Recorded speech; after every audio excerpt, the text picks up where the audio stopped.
Ladies and gentlemen, if you could please have your seats, we're going to go ahead and get started. We have a lot to cover in a short period of time, and the conversation is going to be rich as well as the data, so we'd like to go ahead and get started. Good morning. I am Barb Smoot, a commissioner with the Columbus Women's Commission, chair of the Pay Equity Committee, and CEO of WELD, Women for Economic and Leadership Development. On behalf of the commission, I would like to thank all of you for committing to this day of learning. From this morning's panel, we learned that a greater level of intentional leadership is critical to make progress on pay equity issues. Hope is not a strategy. Moving from signature to action will require companies to take the next step of looking at their data and discover the stories that it tells. Before we move into the next portion of today's programs, I would like to take a quick moment to thank our sponsors once again for those of you who are just joining us this morning. AEP, Huntington, L Brands, Nationwide, Ohio Health, Baker Hostetler, Cardinal Health, EMH&T, the Ohio State University Fawcett Center, and GBQ. It is exciting to see the 108 companies sign the Columbus Commitment, and I am both honored and humbled to serve as a commissioner. I decided to apply to be a commissioner because focusing on addressing the specific economic and related challenges of women and families is the single best investment our community can do to improve its prosperity. At a town hall meeting a few weeks ago, I shared that I joined the commission, why I joined the commission, and will share it here. When the right thing to do is staring you in the face, you don't blink. If you choose to look the other way in the face of doing what's right, we become part of the problem. We now have the opportunity to learn from 3 organizations this morning as part of our interactive learning series. These organizations, EY, the Current Institute for Race and Ethnicity, and Catalyst, will share very different perspectives of this work. All will be beneficial for us in this room. This session will then be followed by a lunch panel discussion with 5 local leaders. We have an action-packed morning for you and therefore offer you to take breaks as you need to. To start our learning, I'd like to introduce the EY team. The Commission had the opportunity to learn from EY early in our journey. They provided background information on the topic, key insights into the corporate value proposition for companies interested in pursuing pay equity or working towards it, and overviews of processes they have successfully implemented with their clients to address demographic pay gaps. The speaker bios are in your program brochure that are on the table, so as not to delay any further, I will just call them by name and ask them to give you a wave. Jason French. Yes, good morning. Good morning. Adria Troyer. Good morning, everyone. And Christine Wilson. Good morning. Take it from here on your panel, Equal Pay, Market Perspectives, and Best Practices. Please join me in welcoming the panelists. All right, thank you very much for the warm welcome, and good morning, ladies and gentlemen. It's our privilege and honor to be here for the Columbus Women's Commission. As the Commissioner noted, we had the opportunity to help with the Pay Commitment Pledge. We expended significant resources in Adria, who is our local contact here, and her efforts were imperative and very helpful in launching our comments towards the Equal Pay Commitment. Again, it's our pleasure to be here. I'm a senior manager for EY. I practice in our compensation and benefits, our people advisory services practice, where I help with compensation and benefits matters, both globally here in the domestically in the United States and globally outside of the United States. Christine? Yes, good morning. So Christine Wilson, I'm a senior manager in our people advisory practices as well. I sit in the Cleveland office. I focus on employee benefits. I'm an actuary, so I spend a lot of time working with retirement plans, but have over the last several years really started branching out and working with HR on a broad range of issues such as equal pay. Good morning, everyone. I'm located here in our Columbus office, and I'm in a little bit of a different practice than Christine and Jason. I'm in our tax practice, so I do site selection for companies. But equal pay is something that I'm passionate about, and it's very important to me. And I've gotten looped in on a variety of different projects with different companies as well. So I come from it at an engagement perspective. Yeah, and the commission has asked us to speak today about our experiences with respect to diversity and inclusiveness at our firm, and as well speak to our experiences with respect to how we assist companies bridging the equal pay gap. And I'm not sure, and I'm glad there's no EY partners here, I hope, because we're going to let you behind the the Wizard of Oz, if you will. Self-serving comments, of course. I'm proud to work for an organization that's part of the Fortune 100 for 25 years straight as the top companies to work with. Working Mothers magazine for the 10th, we're in the top 10 for the 11th year in a row with respect to one of the best places to work. However, our journey towards diversity and inclusiveness was a long and winding road. And the road to progress began with a deviation from the norm. We wanted to get out of the mindset that it would be nice to have an environment where we recognize diversity and inclusiveness to a must-have mentality. And this journey began in the 1990s, where we recognized we had a retention gap. We were ahead of our time, if you will, by the fact that 50% of our new hires were female at the time. However, as we look towards the data of recognizing levels of promotion, only 6% of the partner group in the 1990s were female. And with this gap in mind, we started our long journey towards diversity and inclusiveness at the firm. And it first began with programs and initiatives that were aimed at recruiting, retention, and advancement of women. These programs were important to get us kicked off, but towards the 2000s, we realized that something was missing. And that was primarily the input of others, such as men.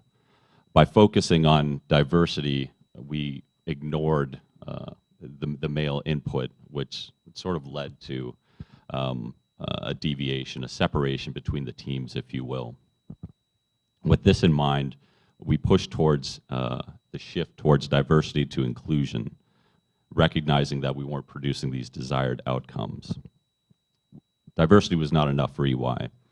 We realized that we must have an inclusive environment where everyone's opinion, men to women, different genders, different races, sexual orientation, must be respected, valued, and heard. And by focusing on all populations of our environment, we were able to raise awareness as a group.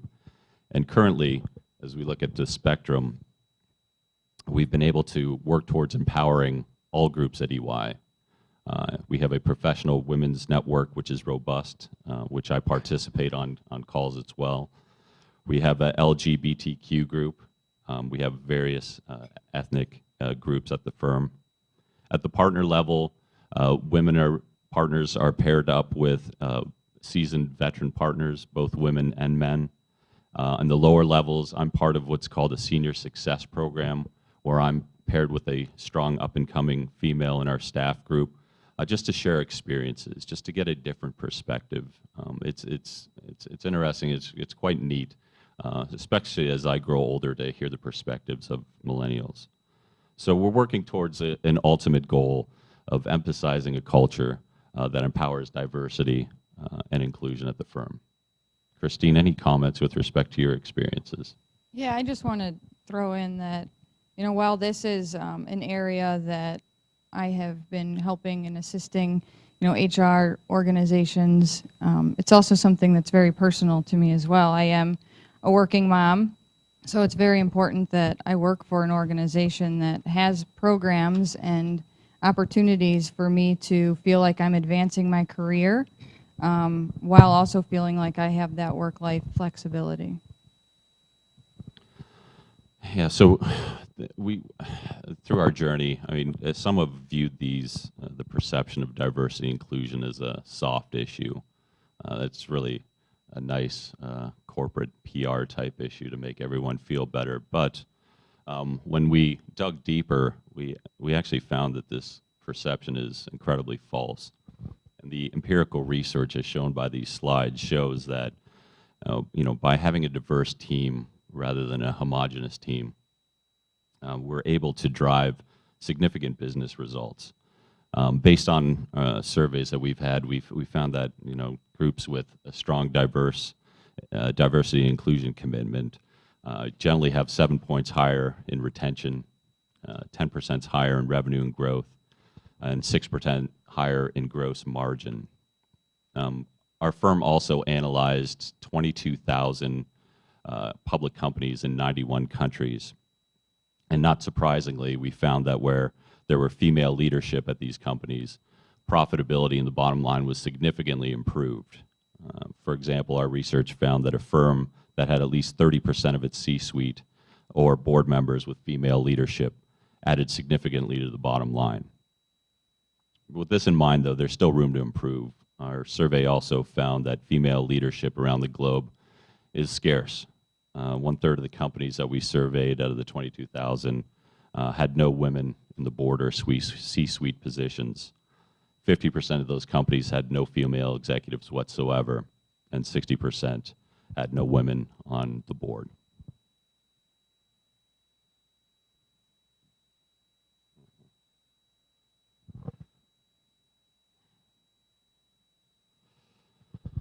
So, as part of the journey, our firm has established a roadmap, and we've recognized through these preliminary discussions that diversity and inclusion is the right thing to do. It improves our financial results, and it engages, retains, and values the right mix of quality people. Why are we doing this? Well, globalization, it's a must-have to have a diverse and inclusive culture at the firm. It helps us with a competitive advantage that we can essentially leverage ethnicities, gender, race, different cultures to compete in the global market.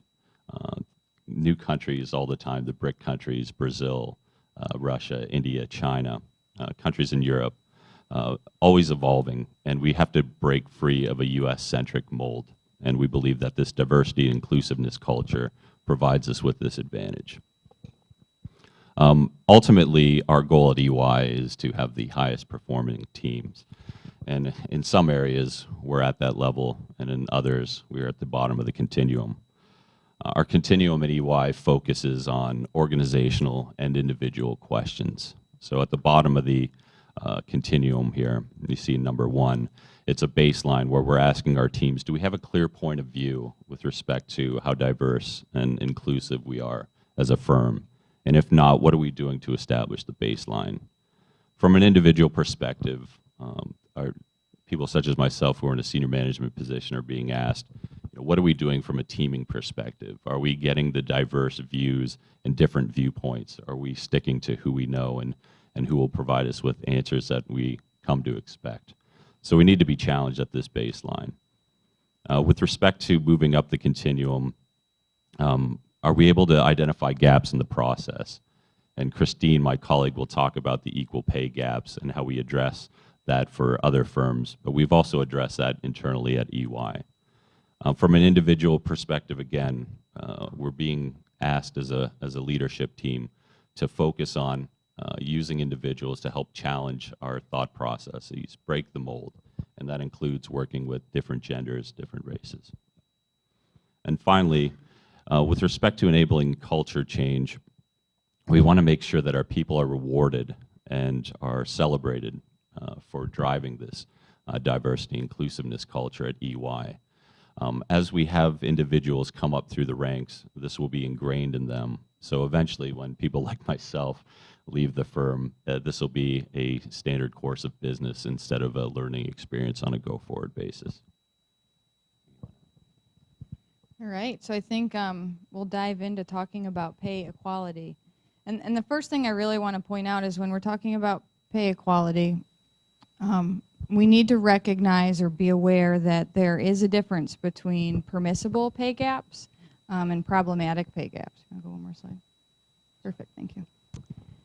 So there are legitimate reasons why pay would differ between a male and a female, and they could be things like education or years of experience or time on the job or even performance. How about geographical location? So an individual who, if we're talking about an organization that's national or located in different cities, if we're talking about an individual who's essentially performing the same job located in Des Moines, Iowa, compared to LA, there's a different cost of living. So we need to factor in all of these permissible pay gaps when we're trying to assess whether an organization has problematic pay gaps. Yeah, Christine, hopefully nobody's here from Des Moines. They hate it when you pronounce the S.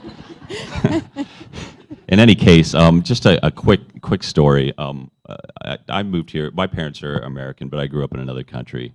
So this is sort of all new to me, quite frankly. I was telling Christine today that I just didn't see these sorts of issues. It was ingrained in the culture where I grew up. And when I moved down here, I got a scholarship to the University of Cincinnati.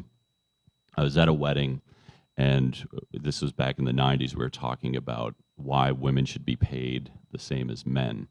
And this was a businessman, and his argument at the time was, well, we have to have a discount with respect to pay because you never know when women will go on maternity leave, and we need to account for having to substitute and hire, which seems like a very horrible statement now.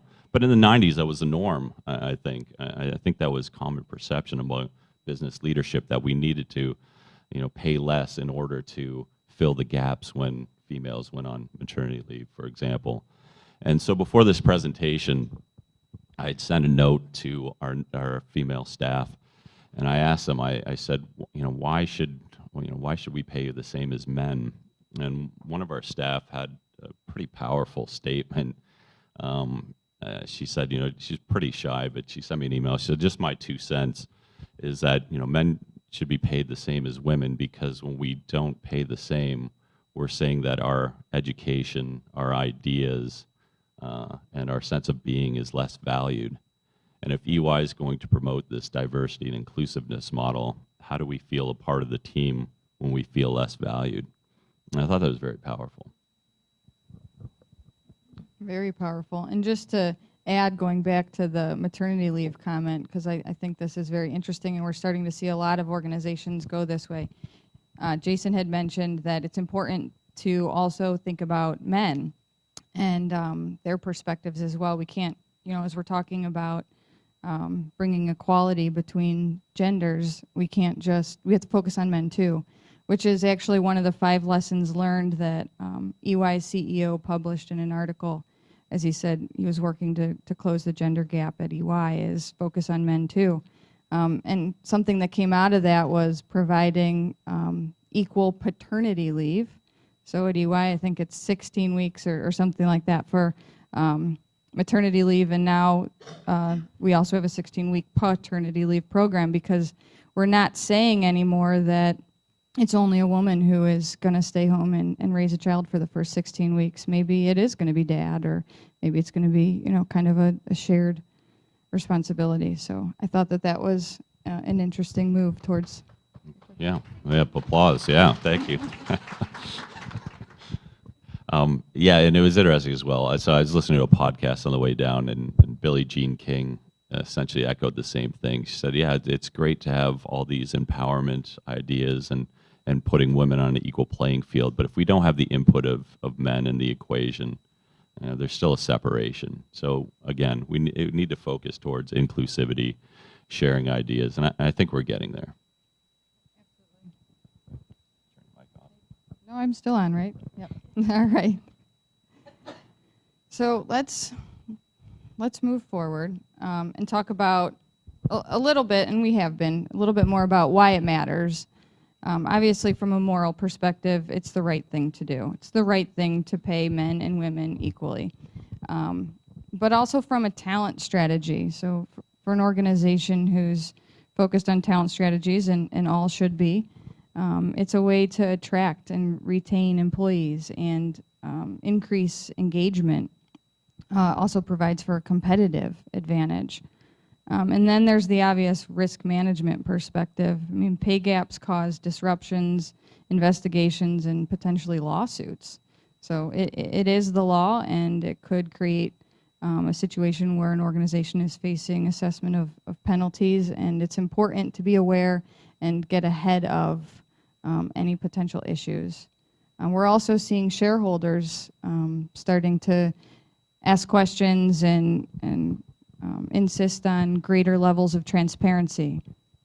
Yeah, and I find, again, there's sort of two pendulums here, right? There's diversity, inclusiveness in the bottom line, and in the public company sphere, once there's dollars associated with something, it doesn't matter what that something is. It seems to get attention, and we're finding that a lot more of the proxy questions are dealing with equal pay and transparency, and there have been instances in the news with respect to tech companies or coffee companies, for example, that have been caught, paying women less than men, and it's just not a good PR move either, as it affects not only their perception of their business, but it also hits the bottom line as well.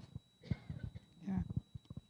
And then just to jump back to the talent strategy really quick, in light of tax reform, we're seeing organizations revisit their total rewards package.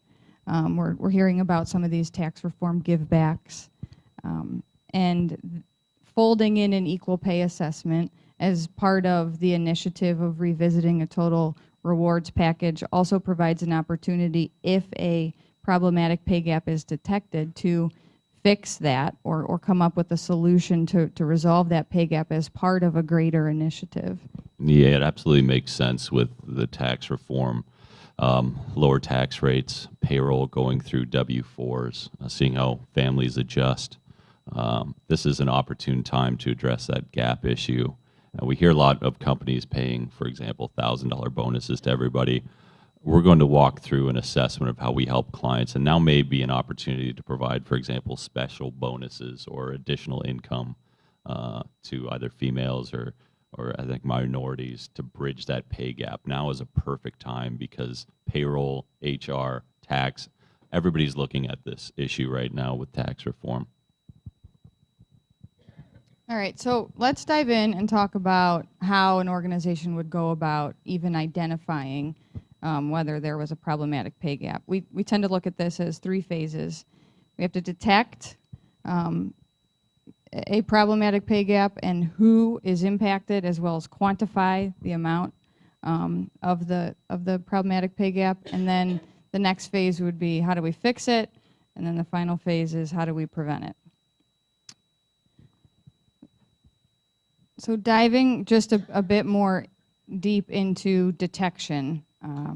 It sounds easy, right? We would just separate males and females, look at average pay. It's going to differ, and then we just close a gap. Unfortunately, it's not that easy because, as we talked about in the beginning, there's a lot of permissible pay gaps. So there are legitimate reasons why pay might differ between a male and a female. Just real quick, we talked about them, but education, years of experience, performance, these types of reasons why we need to adjust. So that's where analytics comes in. And we need to simultaneously control for these factors that can create legitimate pay gaps, and we do that through a multivariate regression model. Now, we've had a lot of HR professionals ask us, this sounds like a large undertaking, a 4-month massive data gathering exercise. So I just want to jump ahead of that question real quick and say, generally, the data that's necessary to perform an analysis like this is available through HR systems. This isn't, a data hunting exercise. So we can take the data and then, combined with discussions around job structures and job comparability, start our analysis. Yeah, that was some of the pushback we received when developing the commitment for Columbus Women's Commission is, what sort of expense is this going to run companies, and is it, I hate to say, worth the effort, if you will. But I don't think it's that difficult of an exercise, given that we've tracked data appropriately. And in some instances, we found that there were inadvertent pay practices early, for example. So someone was hired in the 80s or 90s, and that pay just didn't move up over time as those individuals moved up within the organization. those are a little bit harder to find. But in this day and age with Excel spreadsheets and everything automated, I would think technology has made this an easier process. Yes, absolutely. And to that extent, once a model's built and the analytics is built around an organization's job structure, updating or so fast forwarding to the next year and kind of revisiting, okay, we addressed it last year, let's look at it again, is much less cumbersome of an exercise. So it's build the model first and then use it year after year.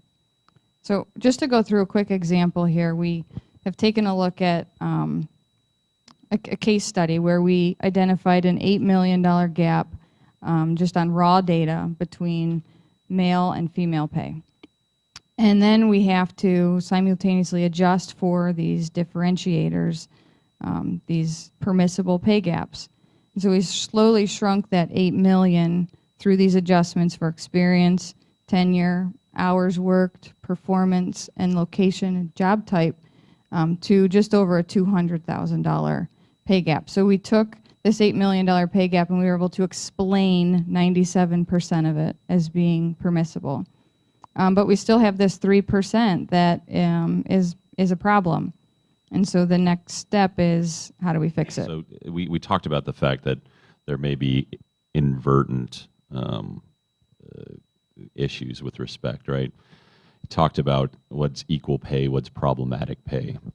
But I mean, some of the factors with respect to an equal pay assessment is the fact that, there's factors such as experience and education, tenure, performance that come into play as well, right?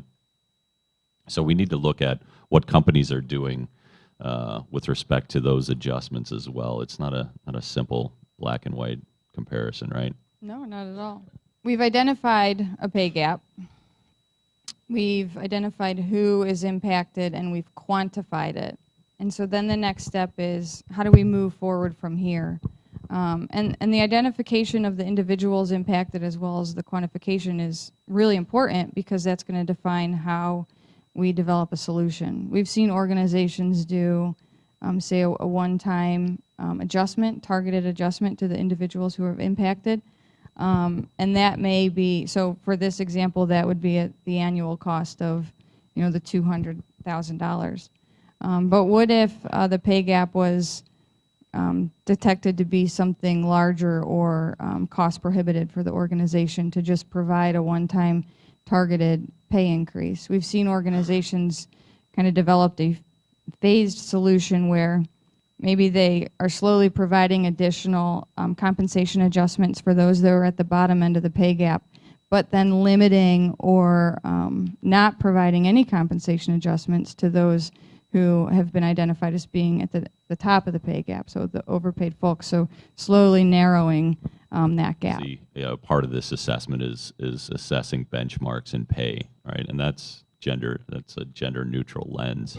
And that's part of the suite of services here. We're not here to sell our wares, but as part of the compensation gap, engaging in a benchmark as to what the position pays on a gender neutral basis, and then comparing that to what is being paid to figure out what makes sense to fix the gaps.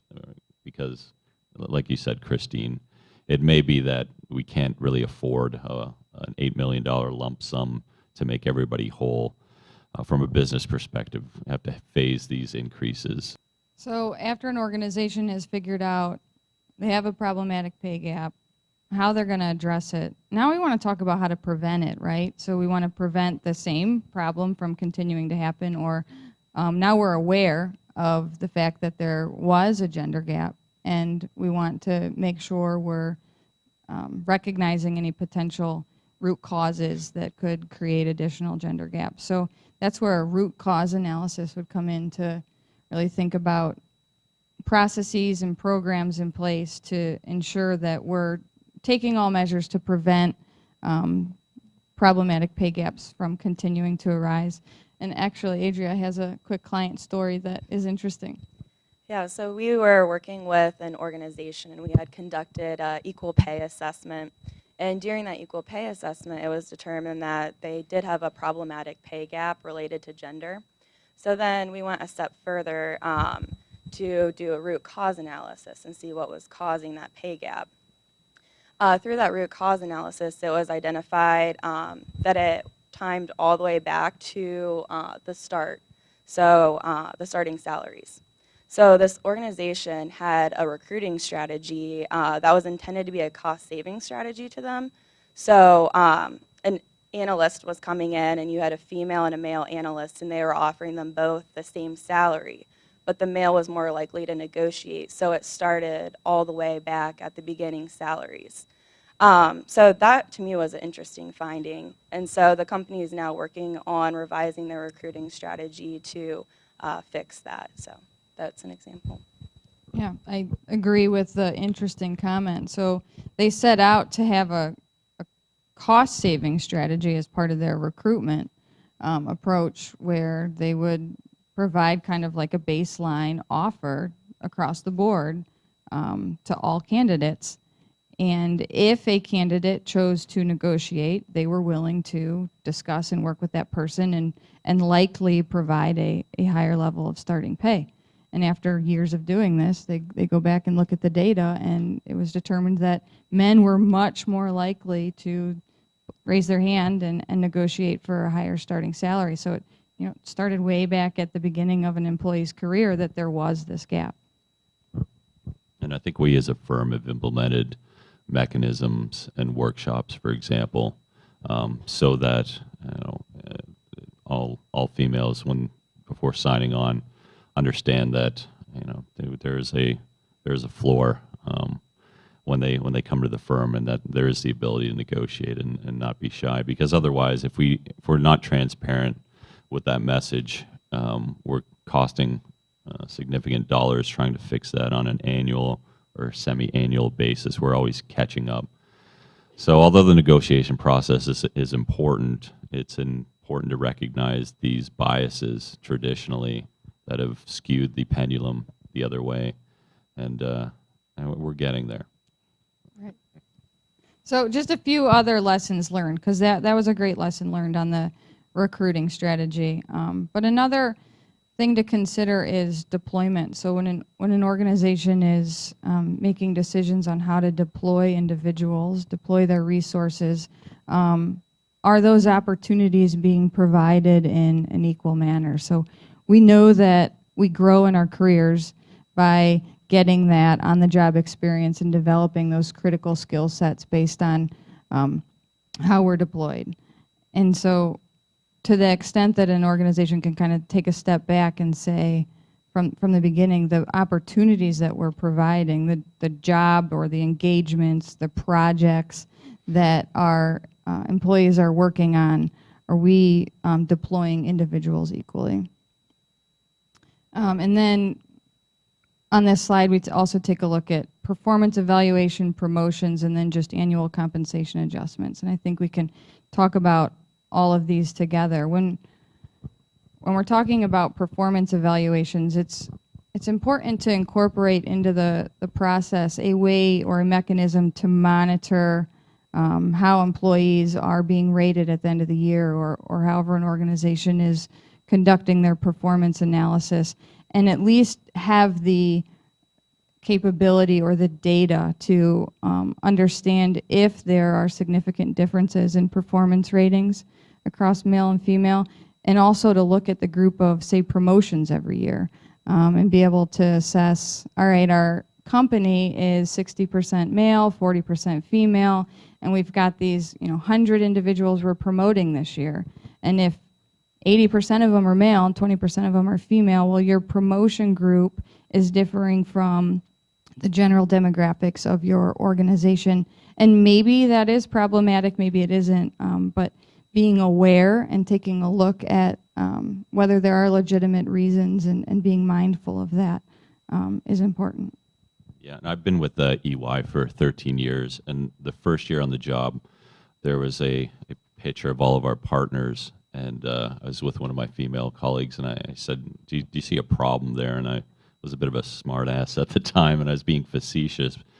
But it was a problem because I noted that of the 50 partners, there was maybe 2 females. This was 13 years ago. And generally in the consulting area, there are books of business that are passed down. And I think our firm has done a better job of sort of spreading that wealth down to our female promotees. And 13 years later, we're almost at a 50-50 mix in our practice, in our people advisory services practice. Not necessarily for the whole firm, but our practice is more diverse from a partnership perspective because we've recognized these issues and we've taken steps to deal with them. Yep. So then I just want to cover a few last points, and then we do want to open up and leave a little bit of time for questions in case anybody has some questions. But oftentimes we get the question, how often would we perform an equal pay assessment? So if we do it 1 year, do we need to do it annually, or is it like an every 3-year type of thing? And really, unfortunately, the answer is, well, it depends on the facts and circumstances, why you were doing the equal pay assessment in the first place. We know some organizations it's triggered by an event, either shareholders are asking for it or there's a lawsuit, and oftentimes we see those organizations kind of do it once, address the problem, fix it, and move on. Other organizations that we've worked with have wanted to step back and kind of build it into their process. I had mentioned earlier that once you build the analytics model, updating that every year and understanding the results isn't as cumbersome as it would be of an exercise in year one. It also would allow an organization to assess whether the solution that they adopted to fix the problematic pay gap is working, especially if they chose to maybe phase in a solution. So it just allows the organization to stay on top and be mindful. Do you have anything to add?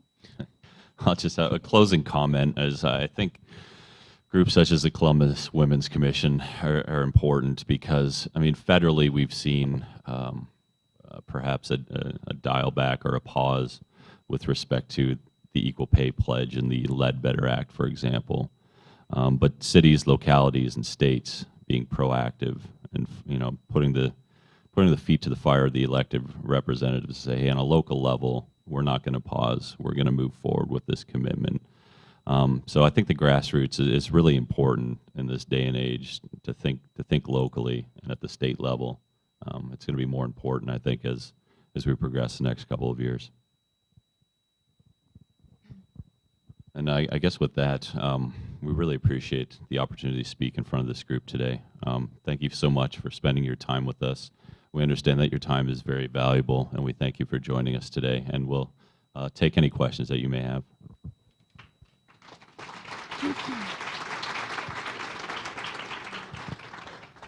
So in your waterfall of acceptable pay equity differences and performance is one of them, I'm curious whether or not there are any indicators of whether performance can be a bias, an equity issue of males rewarding males, etc. Yeah, no, I appreciate the question, and it provides for robust discussion. I'll be curious as to your input. Again, like I said, my parents are American, I'm not, and this wasn't an issue that, maybe I'm naive. Sorry. Jason, can you repeat the question back? Sure, Sorry, the question was wasn't with on. respect to whether or not we've seen any inherent bias with respect to performance, because performance is a driver with respect to the equal pay gap. Is that a fair summary? Yeah. Okay. So as I jump off my soapbox here, yeah, I'm not seeing it as much in our organization. As I noted 13 years ago, I think it was an issue and it was apparent because we saw it on the walls of the firm on a day-to-day basis. We have systems in place at EY with respect to performance. It's very transparent from leadership. We have a counselor role. I have 2 female counselees, for example. So there's mechanisms in place at our organization to protect against that. With respect to what we've seen at other companies, like I said, it could start from a day one where a female may have not negotiated, or there's and a man has negotiated, for example, and it starts from there. What have you seen in your? Well, I just want to point back to, doing the assessment is obviously important in the first step to detecting a pay gap, but one of the preventions we talked about is organizations like really considering as part of their annual performance review process, being mindful and aware of, is this, so at EY we're on a 5-star rating, so an individual who is significantly exceeding expectations would be rated a 5, while an individual who's meeting expectations would be rated a 3. It's going to be a bell curve. And being mindful as you're providing ratings that, is an individual getting this rating because they had a different opportunity, and now that goes back to deployment. Like, when we're comparing individuals and we're thinking about performance, because we know performance is a driver for differences in pay, are we considering the fact that individuals were provided equal opportunity, and had they been, would they have performed in a consistent manner? So I'm not sure we addressed the question outside of our organization. I'd be happy to talk to you after our presentation with respect to what we've seen with other companies internally where we're just not seeing it. Any question? Good morning. My name is Marcia. Good presentation. Thank you. What effective communication strategies have you seen with your clients or yourselves to communicate this issue to employees? Pay is very important to people, and they also want to understand how it works. Yeah, thank you, Marcia, for the question. It's obviously a sensitive question because of the threat of litigation. So you have to walk on eggshells, and it's hard for us as an organization. We don't want to send the wrong message, right? When we provide our services, we don't want to go into an organization and say, your pay practices are sexist or racist, and here's how we can fix it. That's sending the wrong message. What we want to do is go into an organization and say, have you thought about this? Because of the behaviors that we've shown that it actually improves the bottom line if there's more diversity and inclusiveness with respect to pay. So we want to work with an organization together in order to address that question. yeah, and just to add, I would just say, from a communication perspective, it needs to be a very thought out process that would remedy the problem, a solution, but maybe not completely transparent about the root cause. Yeah, correct. Because of potential litigation, it has to be delicate with respect to the communication. And I think that's why the commitment that you see out front was a well-drafted and thought-out statement. It doesn't necessarily put the business community's feet to the fire, but it's also broad enough to say, hey, this is an issue, and let's work together to address it. I was curious, the slide that you had that went from the $8 million pay gap to, I think it was 200 and some thousand. I'm just curious about the surface level methodology for that. So for example, how does one account for experience? How do you get from 8 million to 6.8 million and so on down the line? Again, surface level, I don't think anybody's looking for an in-depth analysis. Thank you. No, we appreciate the question. Thank you again. And I think that this slide sort of shows how we got there. There was consideration as to the experience, tenure, performance, location as well. That sort of shrunk the pay gap. I mean, we would have to sort of peel layers of the onion with respect to this analysis to get deep into what were the specific factors. But these factors obviously led to the gap, and our team was able to address those issues. Yeah, very heavy on the analytics. All right, we got time for two more questions. Good morning. My name is Joy Kunz-Lewis. I'm just curious about how you close that permissible gap for those who are, say, in China or other third world countries where you have managing directors who are female. For your baseline positions, for instance, or benchmark positions in those other countries, to be at the same level, or are they at the same level of those who are here in the U.S. for the benchmark positions? Yeah, so our focus has been primarily with the domestic and North American companies, obviously. With respect to China and Asia or countries outside the United States, one of the driving factors is legislation, right? It's hard to sort of sell this to a company where there's no legislation to protect the workers. For example, in Iceland, I think Iceland is moving to equal pay by 2022, whereas in the United States, there's been surveys saying 170 years in one survey. That's unfortunate, but yeah, it's true. So it's difficult to address, in China. We have very little sample data with respect to our experiences there, but one of the driving factors is that if there's no legislation to sort of wag the dog, then it's difficult for companies to buy into an assessment, if that makes sense. Good morning. Thank you very much. So you've done an excellent job describing the pay gap analysis, excellent job talking about prevention. Could you talk a little bit more about what an organization might do if they detect a current problematic pay gap? What do we do right now? Not talking about future, but for our current employees. Yeah, sure. And like I said, this is the opportune time with tax reform because payroll, HR, the C-suite is looking to adjust pay to take advantage of the lower tax rates.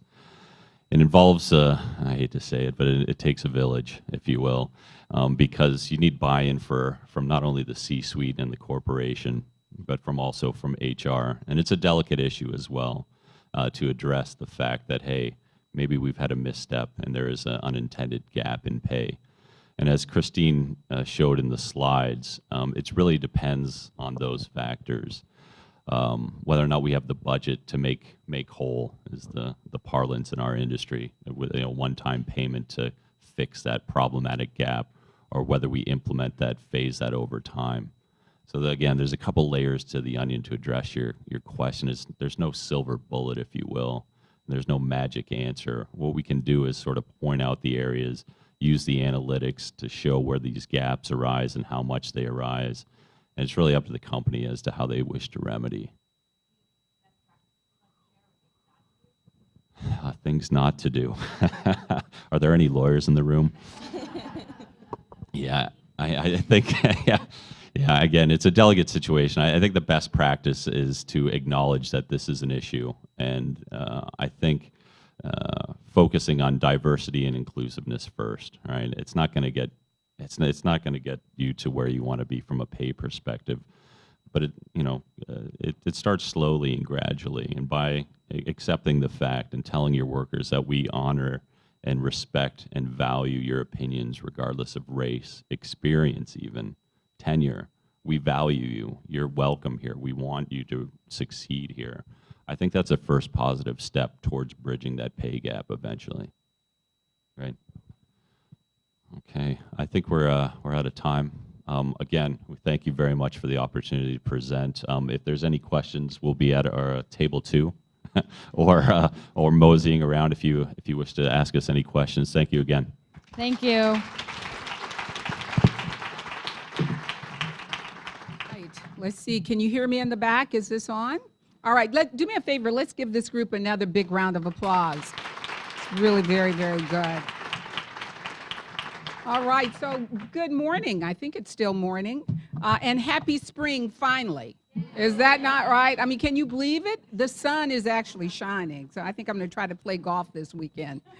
But again, I want to say thank you to all of the early adopters for your commitment to changing the narrative around pay equity.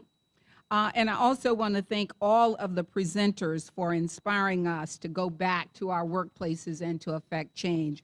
At the end of the day, change occurs when each of us are committed to doing it. So again, we want to say thank you. I'm Gail King, and I'm the Chief Administrative Officer with Nationwide Insurance, and I have human resources in my portfolio. So this is a major passion for me. I'm also a proud member of the Women's Commission. And one of the things we've been asked to do is to share why did we join the Women's Commission. And that was really easy, because when you see the data, I think you would agree that it is alarming that in the 21st century, women are still earning only 80 cents to the dollar for every man. And in Columbus, it's 78 cents. And I work at a company where the only thing that determines our success is our ability to recruit talent into our company. And so when I look at the fact that at the national level it was at 80 cents and at the Columbus level it was at 78 cents, and we're trying to bring people from different areas to Columbus, that's not a good look. And so from a nationwide perspective, it was imperative, and I felt that I would be able to learn something and to share something, but also personally, as an African-American woman, I believe that everyone should be paid equally, and that's the reason I'm involved with the Women's Commission, and I'm so proud to be involved with it because I believe that together we can change it, and we can change it a lot sooner than E&Y said. Right, guys? We can make a difference. One of the things I wanted to address with you when you mentioned what to do, because again, you know, we get this we look at the data. You go back and you talk with your HR leader there and you say, we have an issue, and you do it from a constructive place and ask them to help change it. They may not be able to change it overnight, but they should be able to put a plan in place that says we're going to address it. So now I have the honor of, we have the honor of learning from the Ohio State University Curran Institute for the study of race and ethnicity. The Curran Institute is an amazing resource in our community who is nationally recognized for their work in supporting equity and inclusion. Their mission is simple. They work to create a just and inclusive society where all people and communities have the opportunities to succeed.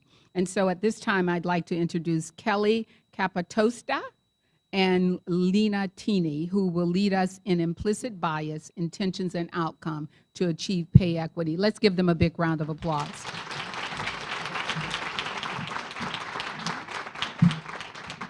But again, I'm Kelly Capitosto. I am a senior research associate at the Kirwan Institute for the Study of Race and Ethnicity. I am one of two parts of our implicit bias team. I do the research side, and Lena is our wonderful facilitation specialist, or excuse me, our coordinator of public engagement. I got promoted. Yes, so. yes. Note the correction. But we also have those two sides of the work that we do. We make sure all of our engagements are informed by research, and we make sure that our research is informed by best practices for how to communicate these ideas and concepts. So we're incredibly excited to be here speaking with you all today. And thank you again so much for the Women's Commission for inviting us here today and having these crucial and important conversations around pay equity and addressing the pay gap. And we're really excited to bring along that lens of implicit bias to help explain that. Again, I'm a senior research associate. My pronouns are she and her. Lena, I didn't know if you wanted to introduce yourself before going in.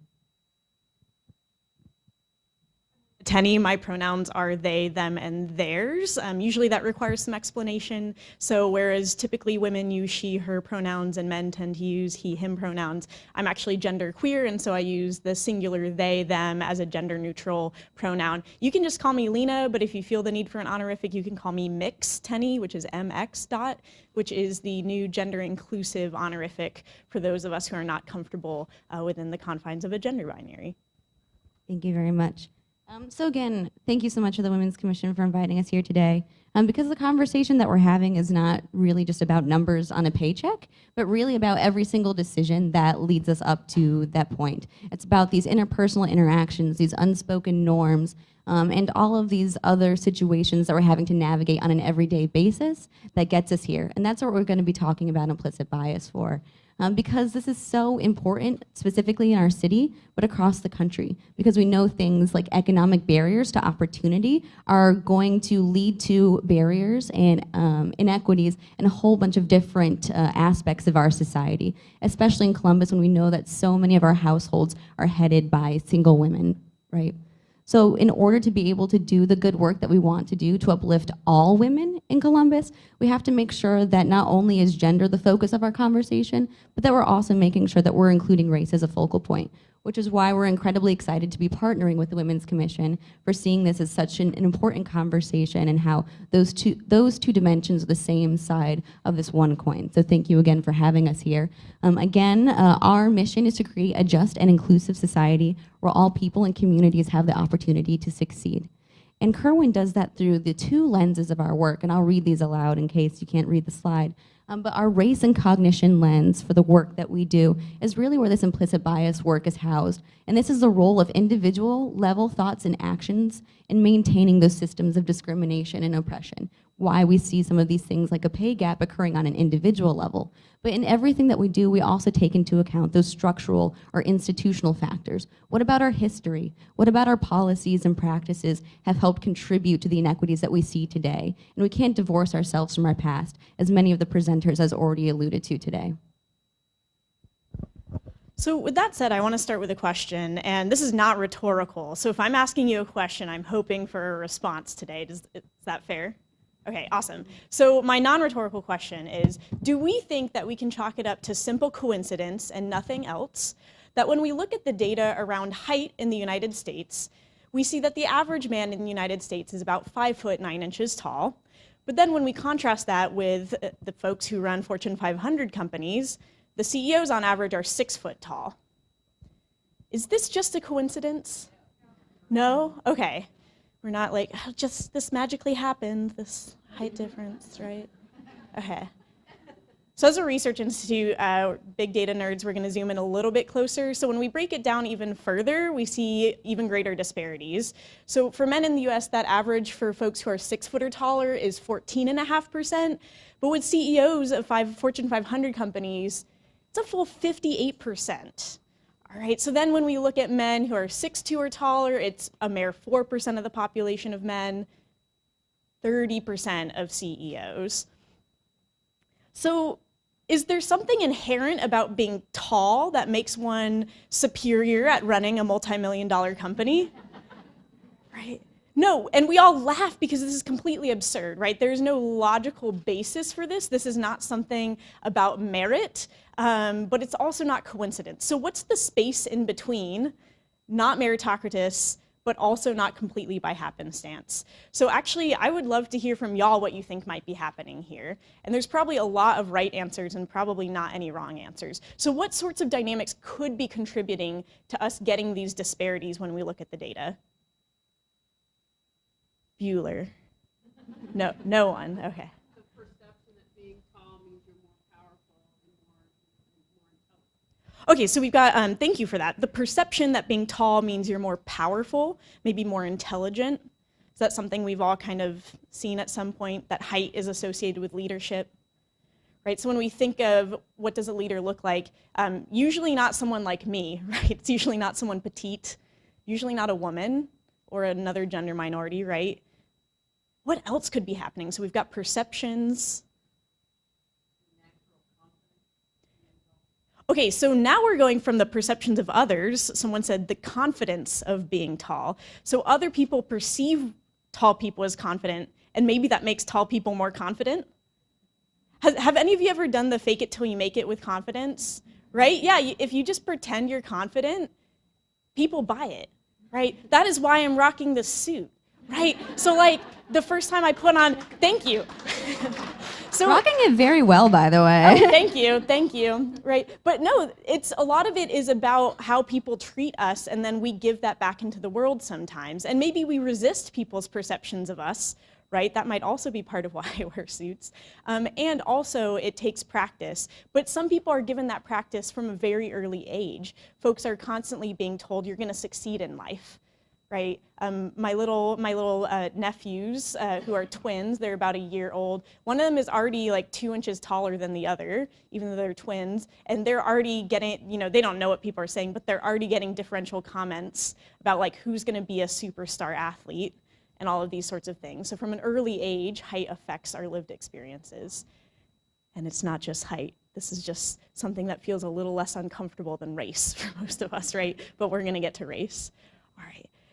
So those are definitely contributing factors. We could also, right, so those might be cognitive, right? Those are about biases that we have in our own brains. There's also probably some structural dynamics, right? So for one thing is access to senior leadership positions. So please note, this doesn't say CEOs who are men. As was mentioned earlier, it's a very tiny percentage of CEOs who are women, and even holding women in this data set, this pattern is still here, right? Why is this the case? Also, we can start asking questions like, who in our society is granted and not granted access from an early age to everything they could possibly need to grow to their full potential physical stature. So what populations and subpopulations have access to healthy food that's affordable? Who has affordable housing and isn't getting evicted discriminatorily?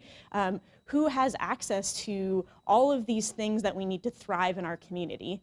And of course, in Columbus, if we're going to be the equal opportunity city, then we need to make those things available to everyone, right?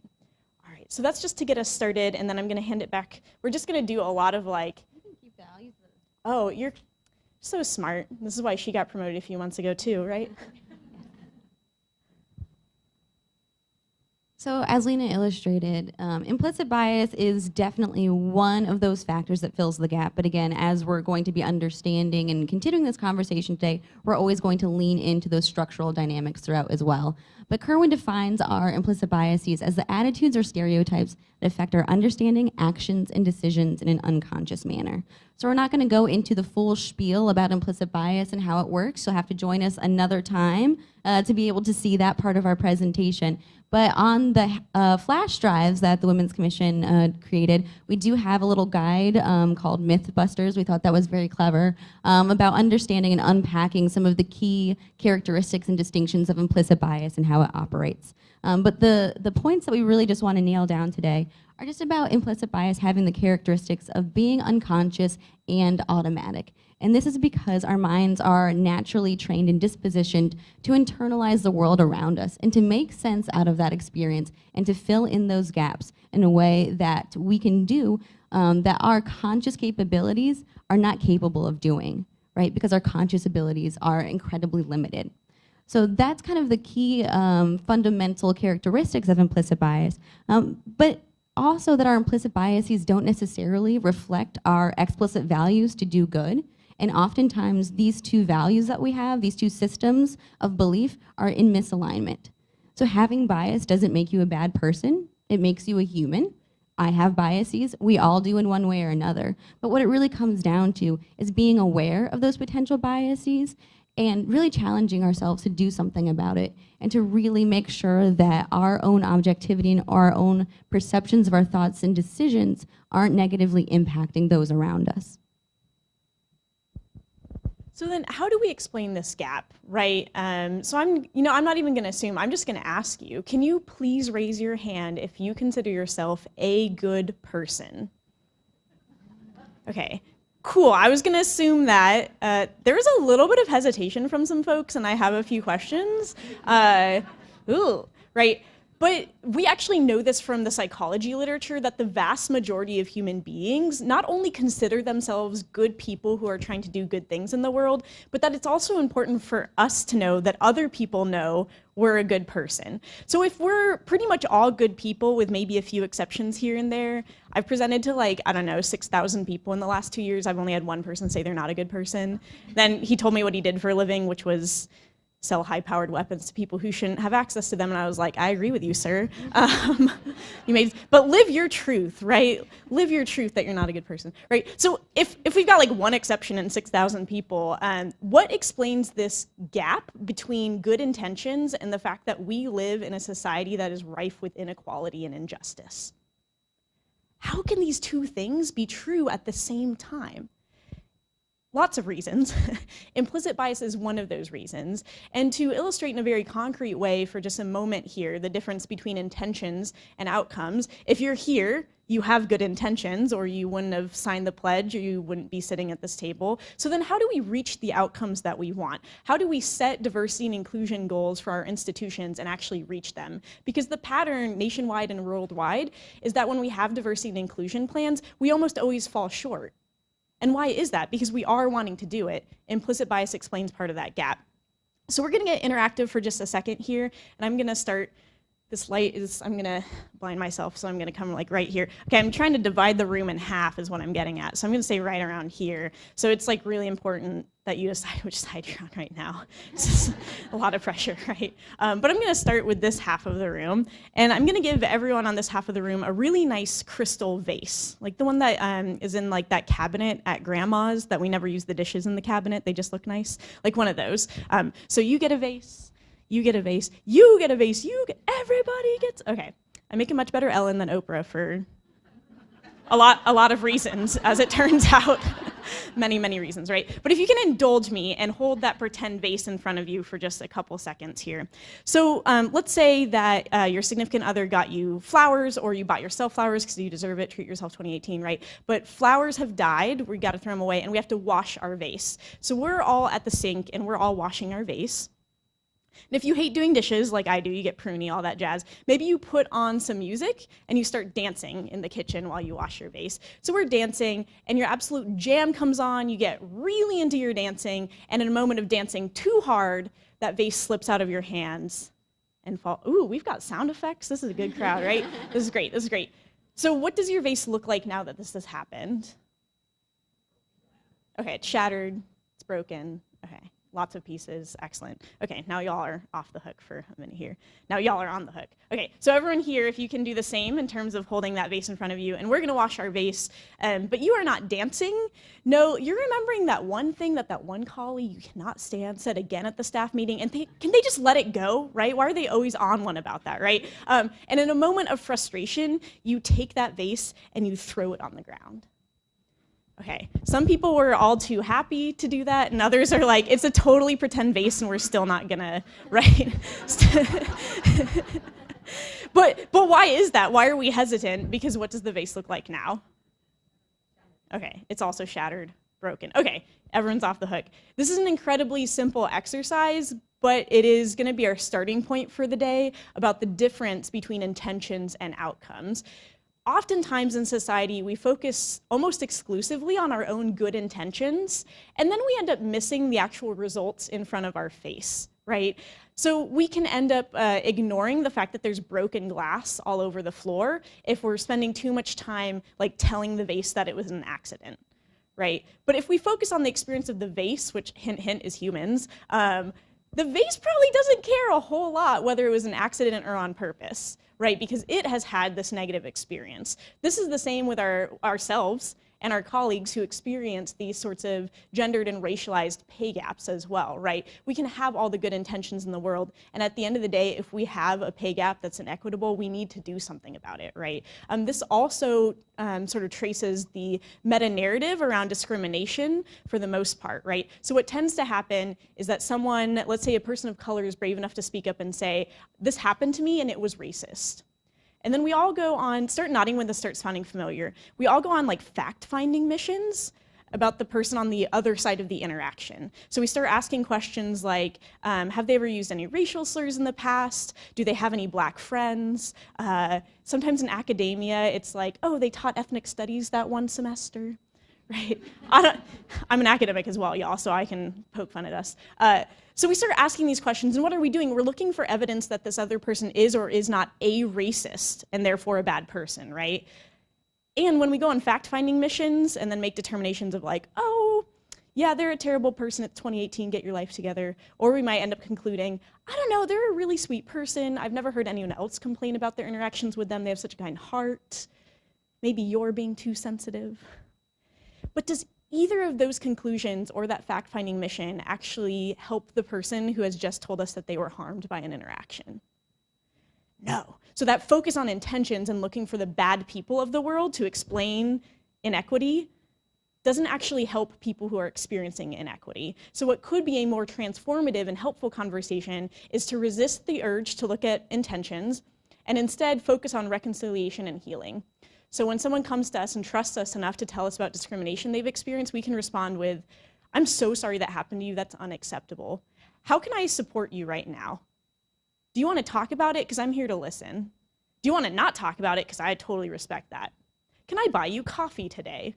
Right? We got this like mini reparation going on right here of like, that's messed up, let me buy your coffee, right? So that's a much more helpful experience for someone who's telling us that they're experiencing discrimination.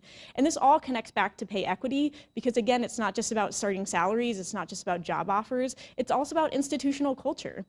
It's about whether people can bring their full selves to the workplace. It's whether we retain people or if when people speak up and say, hey, something's not right here, if they're told that they're being too sensitive, I'm not gonna stay in a workplace that tells me I'm too sensitive for standing up for myself, right? All right, so with that said, let's look at just really quickly a couple of key conditions that make us more susceptible to implicit bias.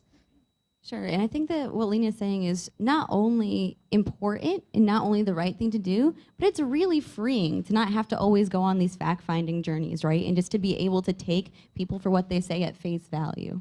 And I think that that's incredibly important for how we start to think and reframe this conversation about bias being something outside of intentions. So when we start to focus on processes or focus on those barriers themselves, this is what it can look like, finding those key points when implicit bias is most likely to operate. So the first being when there's ambiguous or incomplete information that we're having to utilize to make a decision, right? Because we're filling in those gaps, and we're filling in those gaps based on our prior experiences, right? So our implicit biases, our backgrounds, our belief systems are going to be the things that are filling in those gaps. When we have compromised cognitive load, that's just the researchy way of saying that we're tired, we have mental fatigue, we're stressed out, and for other reasons, our ability to be logical, good decision makers is otherwise interrupted. And of course, when there's time constraints, when we're multitasking or holding a lot of things in our mind at once, that is also going to impede our ability to be able to think logically and critically. And finally, again, when there's overconfidence in our own ability to be objective, right? Because if we're overconfident in our ability to always be good decision makers and to always be acting in an equitable and inclusive fashion, then we're not taking that additional step to build in the accountability, to build in a cohort of people who will help keep us accountable, who will keep challenging ourselves to do that extra learning and to do that watching for where implicit bias can impact our environment and our experiences. So let's connect this to a few other pieces of the puzzle, because yes, it's implicit bias, and it's also all of the structural elements that Kelly uplifted at the beginning of the presentation.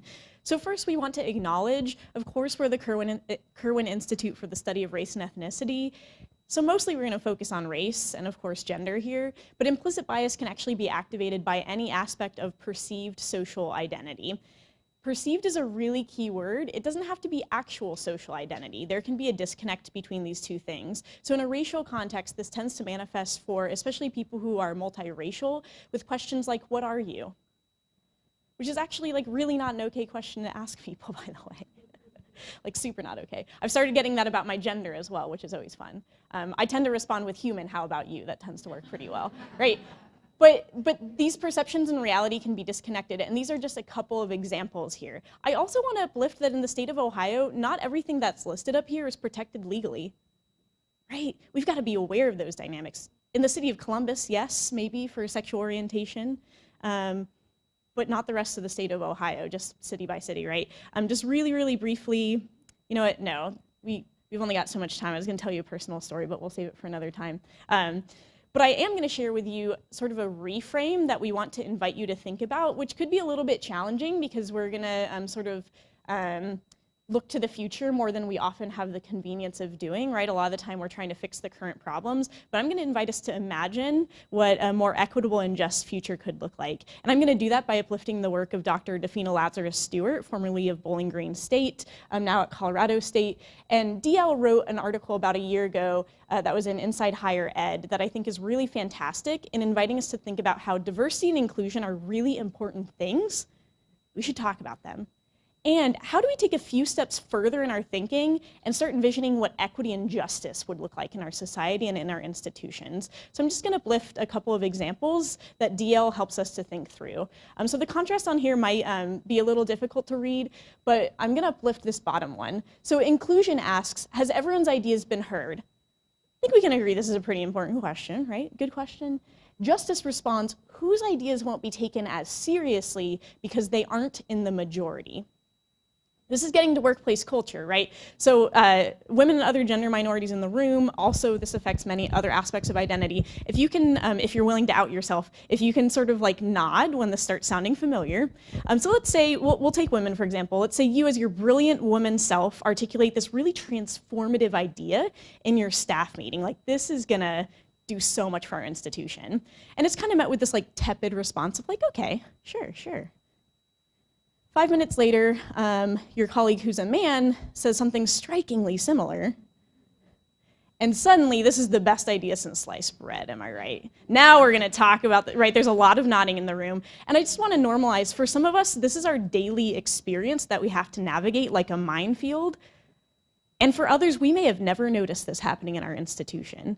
And wherever you fall on that spectrum is probably informed by your identities and your lived experience. But be aware there are other people in this room who have the exact opposite thing happening to them. And so I want to invite us to think about how if we feel like we don't notice sexism or racism in our workplace or in society, is that because it's not happening?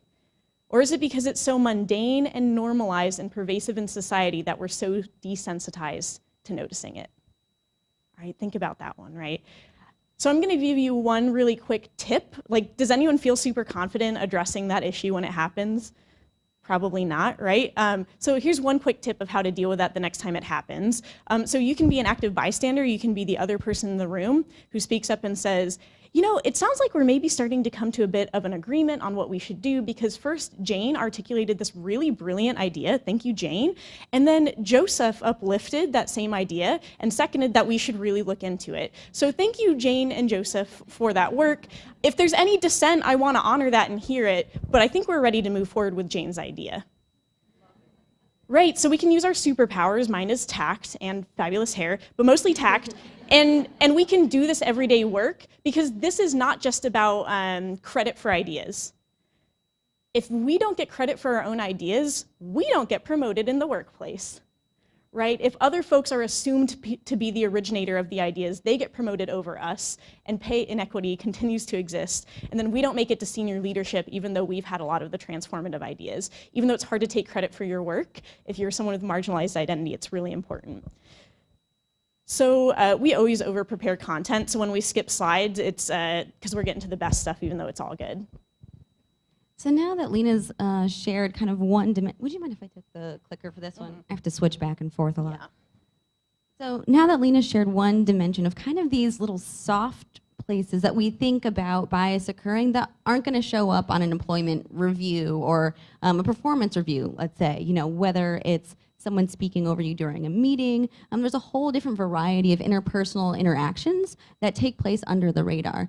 And in this study, I am the queen of sharing depressing studies, so I hope you guys are really excited. She's really good at cocktail parties. Yes, really interesting at dinner parties. But we're going to talk about one of the studies that shows where that starts to break down. And shows through statistical analyses. And it's looking specifically at perceptions of competence and the quality of a writing sample. So some of you might have seen this one before, but it's a study conducted by NextGens, and it looks at memos that were given to a law firm. So associates at this law firm were asked to evaluate and read this memo and evaluate it on 3 different dimensions. The first being identify the errors, give their ratings of the overall quality of the memo, and also to provide some qualitative feedback that lined up with those perceptions. And what this example is going to illustrate, again, is that all of the information was completely identical, but the race of who they thought of the memo that they were reading was either going to be a white male named Thomas Mayer or a black male named Thomas Mayer. And the associates didn't know that that information was different. Everything else was considered equal. And what they found is that this started to create significant differences in all of these different dimensions. So they found that they were less likely to identify errors, spelling errors, if they believed the writer to be white. They were less likely to identify technical errors if they believed the writer to be white. And finally, they were less likely to identify factual errors if they believed the writer to be white. And again, all of that information was completely identical. And what this is showing is that the individual raters are utilizing seemingly objective information to fill in these gaps and to make these assumptions, right, to make these evaluations.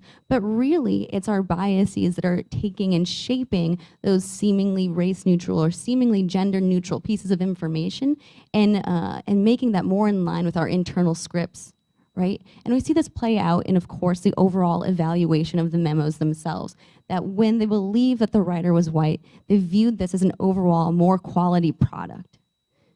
And this is going to line up in terms of the qualitative feedback that they gave.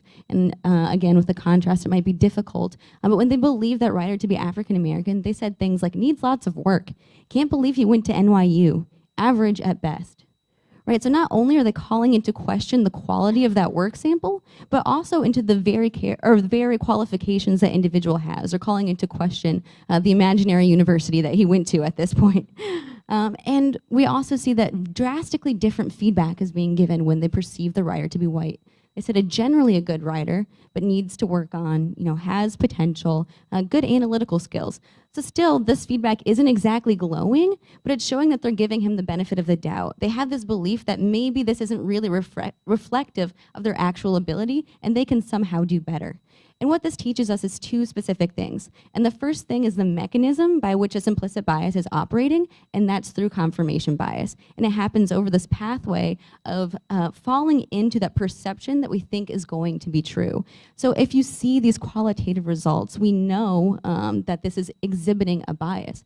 But these people, when they're giving this feedback, they think that they have this information to rely on. Of course, they're going to say that, this person has potential if they're giving him a 4.1 out of 5 in overall quality, right? And of course, they're going to give someone a 4.1 out of 5 if they see that they only found 2.9 out of 7 spelling errors, et cetera, right? So because of this confirmation bias, these individuals are not being as critical of the writing sample when they believe the author to be white.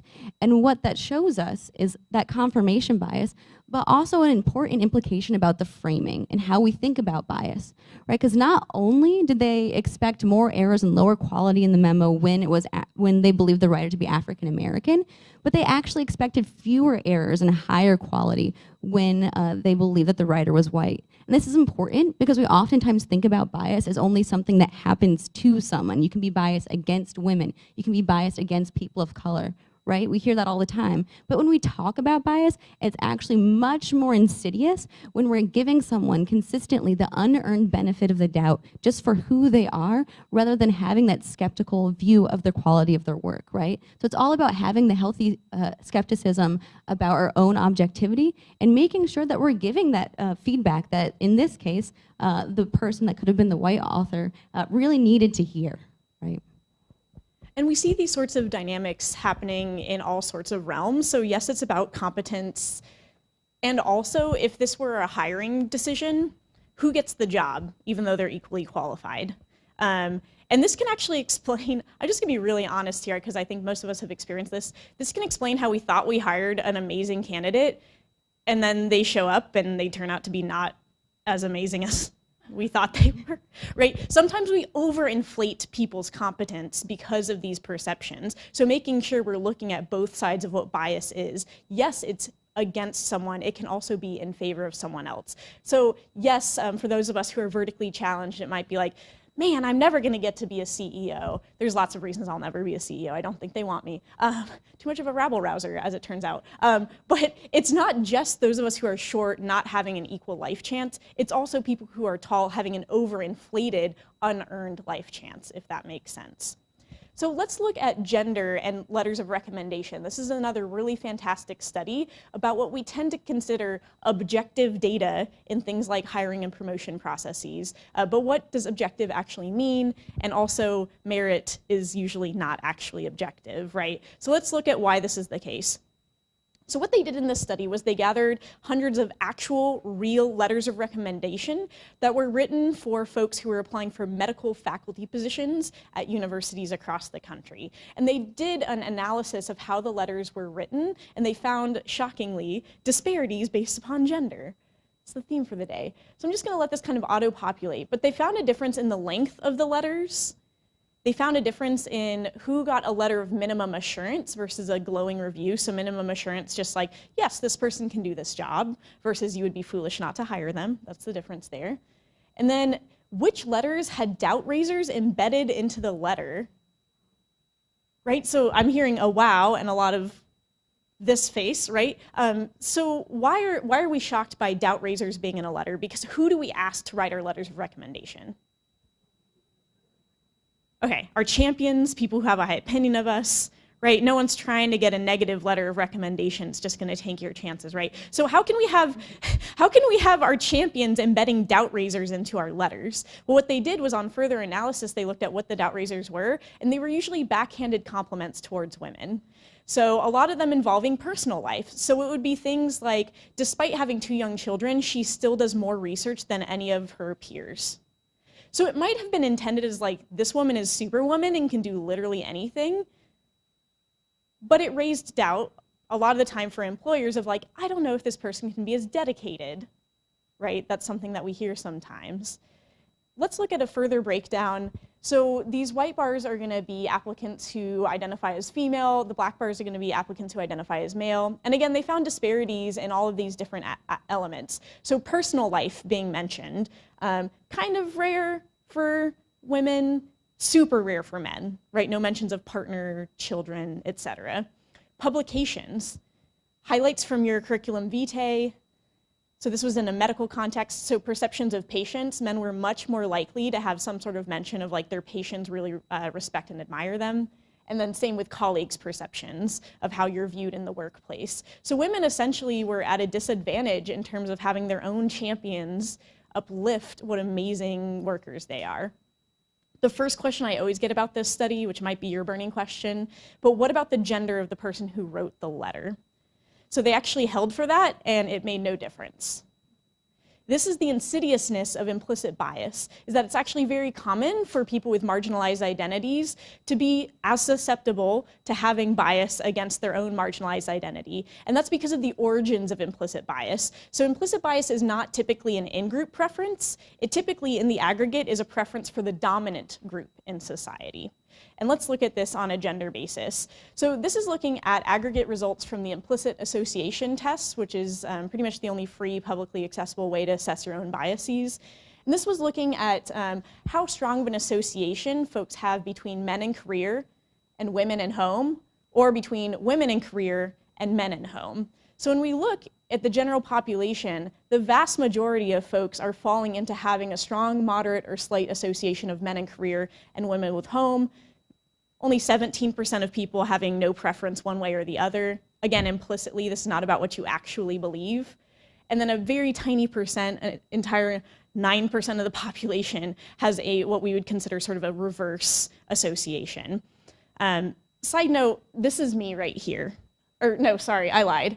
That gave away my, my story. I'm over here, right? So this was the first implicit association test I ever took. I took it in graduate school.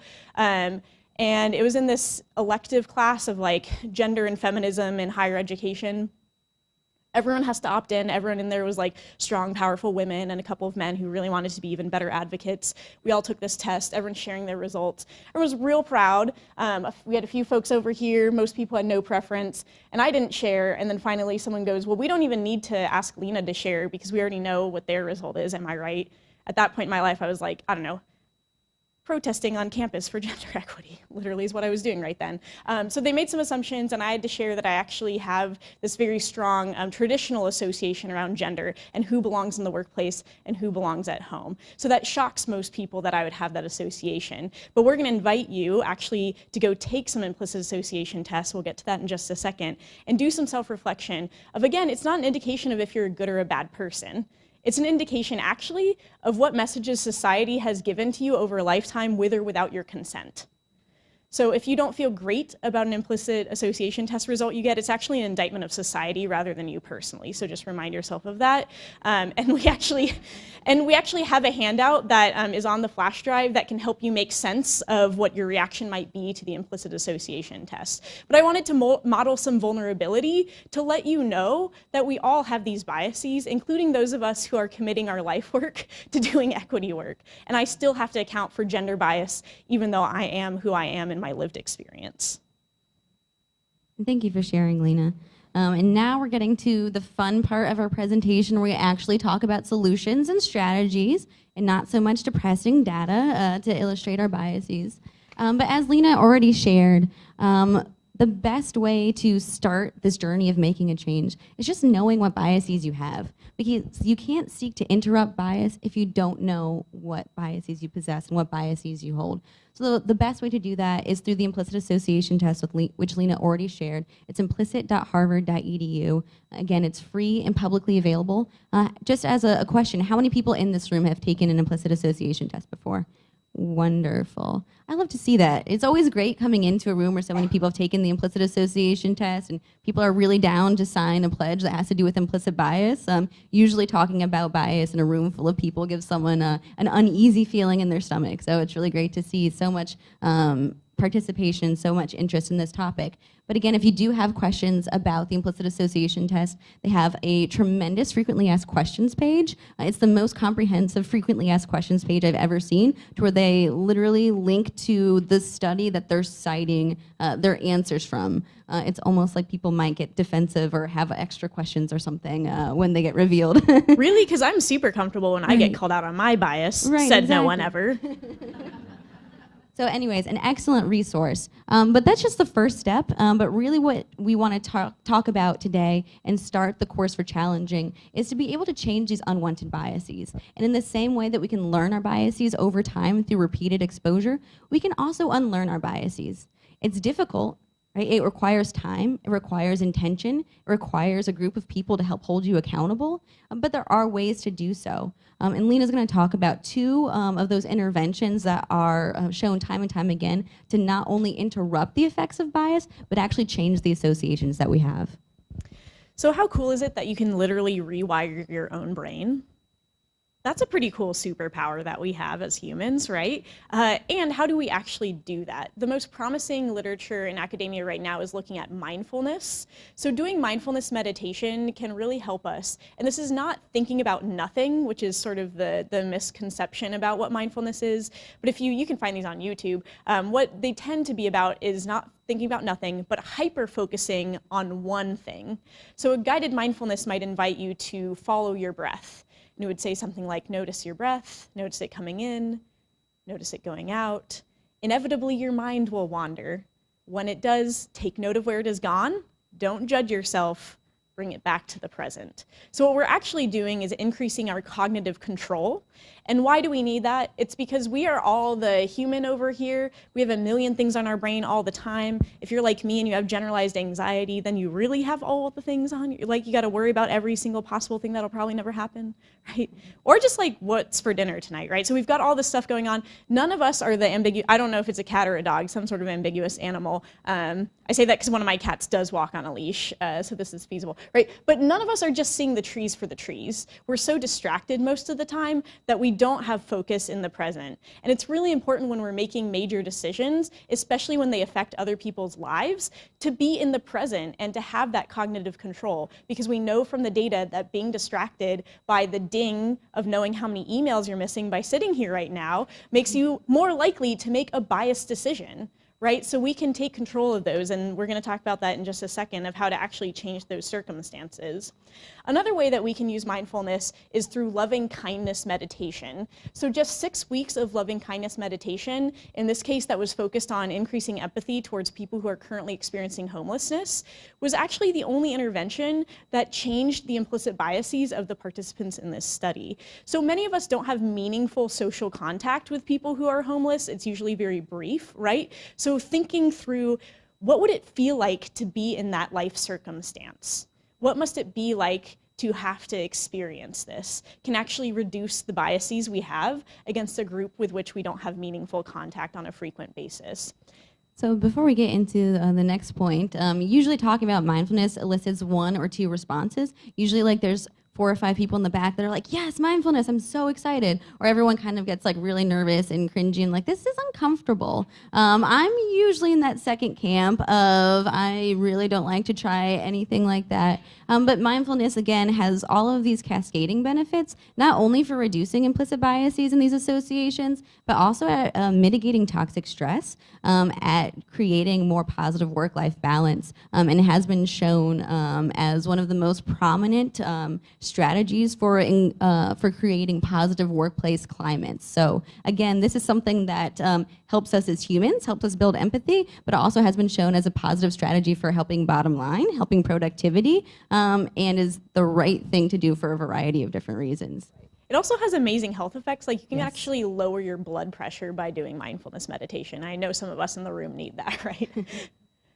So I mentioned meaningful contact with people who are not like us. This research actually dates back to the 1950s, and the best representation of this in comic form says, but if I go over there and get to know them as individuals, what am I supposed to do with my stereotypes? Like, heaven forbid we get rid of these ridiculous stereotypes that of course come from a long history but make no logical sense, right?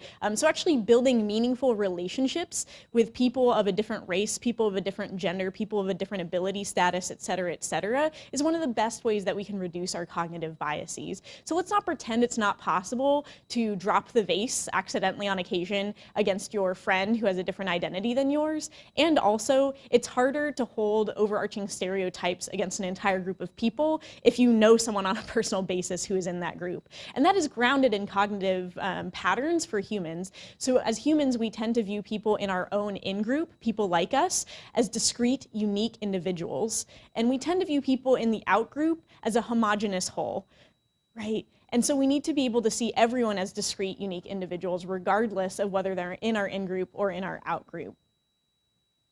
So as we shared earlier, another way to hold yourself accountable and start to incorporate these methods of inclusivity into your daily practice, it's important to watch out for these 4 areas where implicit bias is most likely to operate. Again, we don't have much time to talk about those today, but we do have an intervention guide that we provided, again, on the flash drive for starting to align these key moments of susceptibility with decisions that you all make at your organizations as a way to reduce their impact on bias. So for example, if I find out that my hiring practices and procedures are really subjective and have a lot to do with fit, or who I think is a good candidate, or who Lena thinks is a good candidate, rather than being related to some objective qualities or characteristics, then that might be a place where I can start to intervene, and where I can start to reinform our hiring processes to be more in alignment with what we want to see that individual possessing. So bias isn't going to slip through the cracks. So again, make use of that resource. And then, of course, questioning your own objectivity. Here it says, beautiful sunrise, too slow.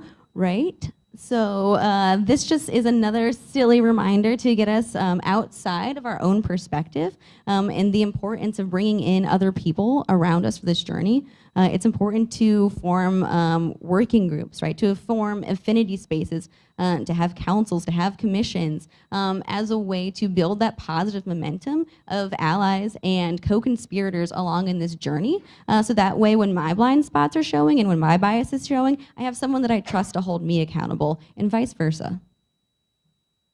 And finally, at this part of holding our own selves accountable, utilizing data, E&Y already shared a tremendous resource for being able to do so within your own organization, but I won't go into that. But of course, I just want to again stress the importance of how necessary it is to start logging data as the first way to reveal where bias might be occurring. So if you find and identify things like a pay gap, where can you go back and see where the source of that is coming from? Is that the evaluation of work samples? Is that in mentorship opportunities, right? So utilizing data at every step to identify where bias might be occurring. So occasionally we're going to drop the vase on accident, or others around us are going to. So what do we do in those moments? So a whole body of work that I've been doing for the Kirwan Institute is called Did They Really Just Say That? Being enacted, right? We all know what that means, right? So many of us have these experiences where people say something biased and then we freeze because we don't know what to do. So one of the best handouts that's going to be on the flash drive, I made it, right, is some ideas of talents and powers you already have that you can then harness to address bias. You just have to commit to actually saying something and practice ahead of time what you're going to say the next time someone says that thing. And then just out of the interest of time, just really quickly, we already know you're doing good work, right? So we're here today to strategize how we can be doing our best work perpetually, how we can create safe to fail experiments, track it with data, see what's working, and then if it's not working, start from scratch. If it is working, scale up. And all of this, again, more resources, cool. All of this is summed up by this final quote we want to leave you with that I think really embodies what we're trying to do today and over a lifetime of work. If you always think what you've always thought, you will always do what you've always done. If you always do what you've always done, you will always get what you've always got. And if you always get what you've always got, you will always think what you've always thought. So our invitation, and actually I'm gonna self-correct and say our challenge, because let's not pretend that fighting bias in society and achieving pay equity is going to be easy, right? This is a challenge. It's gonna take courage from all of us, and it's going to take some sacrifice from all of us, right? No one likes to be the person who has to speak up perpetually of actually, this is not the best way to do things, right? But if we are brave and if we can rethink how we're doing some of our practices and not do more work, but do our work better in the first place, then we're going to start getting some different results. And we're going to be able to change not just the pay gap, but also dynamics in our society that systemically advantage some and disadvantage some all the time. So our invitation, again, is to have courage and to be brave. And at the end of the day, remember, this is a personal challenge from me to you, because many of us experience this. When we speak up, there is a little bit of risk that we might not be as well liked when we're brave and speak up, right? And at the end of the day, it's more important for us to like ourselves than what opinion someone else has of us. So that's my invitation to you, to be brave and be that champion, even if it comes with a little bit of risk. Because without a little bit of risk, we're not going to end up with the rewards that we're all trying to seek here within our institutions. So thank you, and Kelly and I will be around for the rest of the afternoon if you want to come find us for questions, but I think we're at time. Thank you.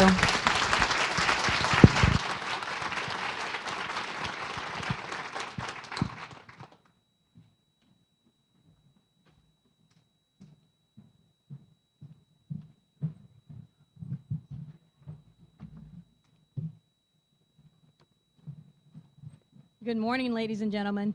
I want to thank Kelly and Lena once more for their presentation, both informative and entertaining. Thank you. While I learned quite a bit this morning from their presentation, my personal favorite is that at 6'6", my husband represents 4% of the male population. And implicit bias causes me to notice quite often how he gets stopped and asked if he's an athlete. And imagine their disappointment when they find out this 6'6" tall African-American male is a lawyer. Faces are just very downtrodden. I'm Terry Williams Ifaduba. I'm the Vice President of Engagement and Development at YWCA Columbus, and I am a commissioner with the Columbus Women's Commission. So thank you all for being here today. We really appreciate your taking part in today's event. I have the honor now of reintroducing Julie Nugent from Catalyst. Many of you were with us this morning for the breakfast panel, and she moderated discussion on leadership and engagement and equity. Definitely a learning moment for me this morning. Thank you. As we've seen, Julie brings both a wealth of knowledge and experience, but also a genuine passion for this work. We now have the opportunity to learn quite a bit more from Julie as she leads us in the next part of our gathering this morning, our learning together. Thank you, Julie.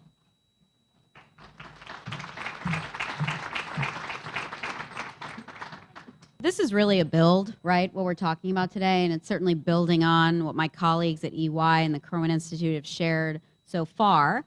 And I'm here to talk about the intersection of inclusive leadership and why inclusive leadership matters when we're thinking about gender and we're thinking about gender and race-based pay gap and pay inequities. Why does inclusive leadership matter? And in many ways, how can inclusive leadership really be the solution that helps organizations like yours kind of get to the right approach more quickly?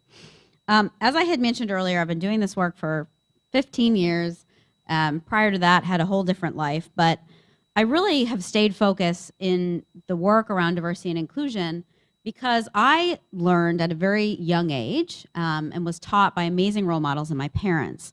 And I grew up in a household from just day one where my parents told me that I could have it all. Hard work, perseverance, and the right attitude were the key ingredients to getting there. And I really just respect my parents more than anything else in the world. They were teen parents. They had pretty much every obstacle put up against them as they were growing up and raising myself and my two siblings, didn't have opportunities in front of them, weren't able to go to college, and just had a lot of roadblocks placed in front of them. And they said to me, you can have it all, and you can just hard work is how you're going to get there. And that's exactly what I say to both of my daughters, as I mentioned, my tiny humans, 4 and almost 2. And I'm hopeful that they aren't going to be up here and that, saying the same things around gender and pay-based inequities in the workplace when it's time for them to do that. And I also instill these exact things in my daughters because I feel critically that it's very important to tell them that they can be anything they want to be.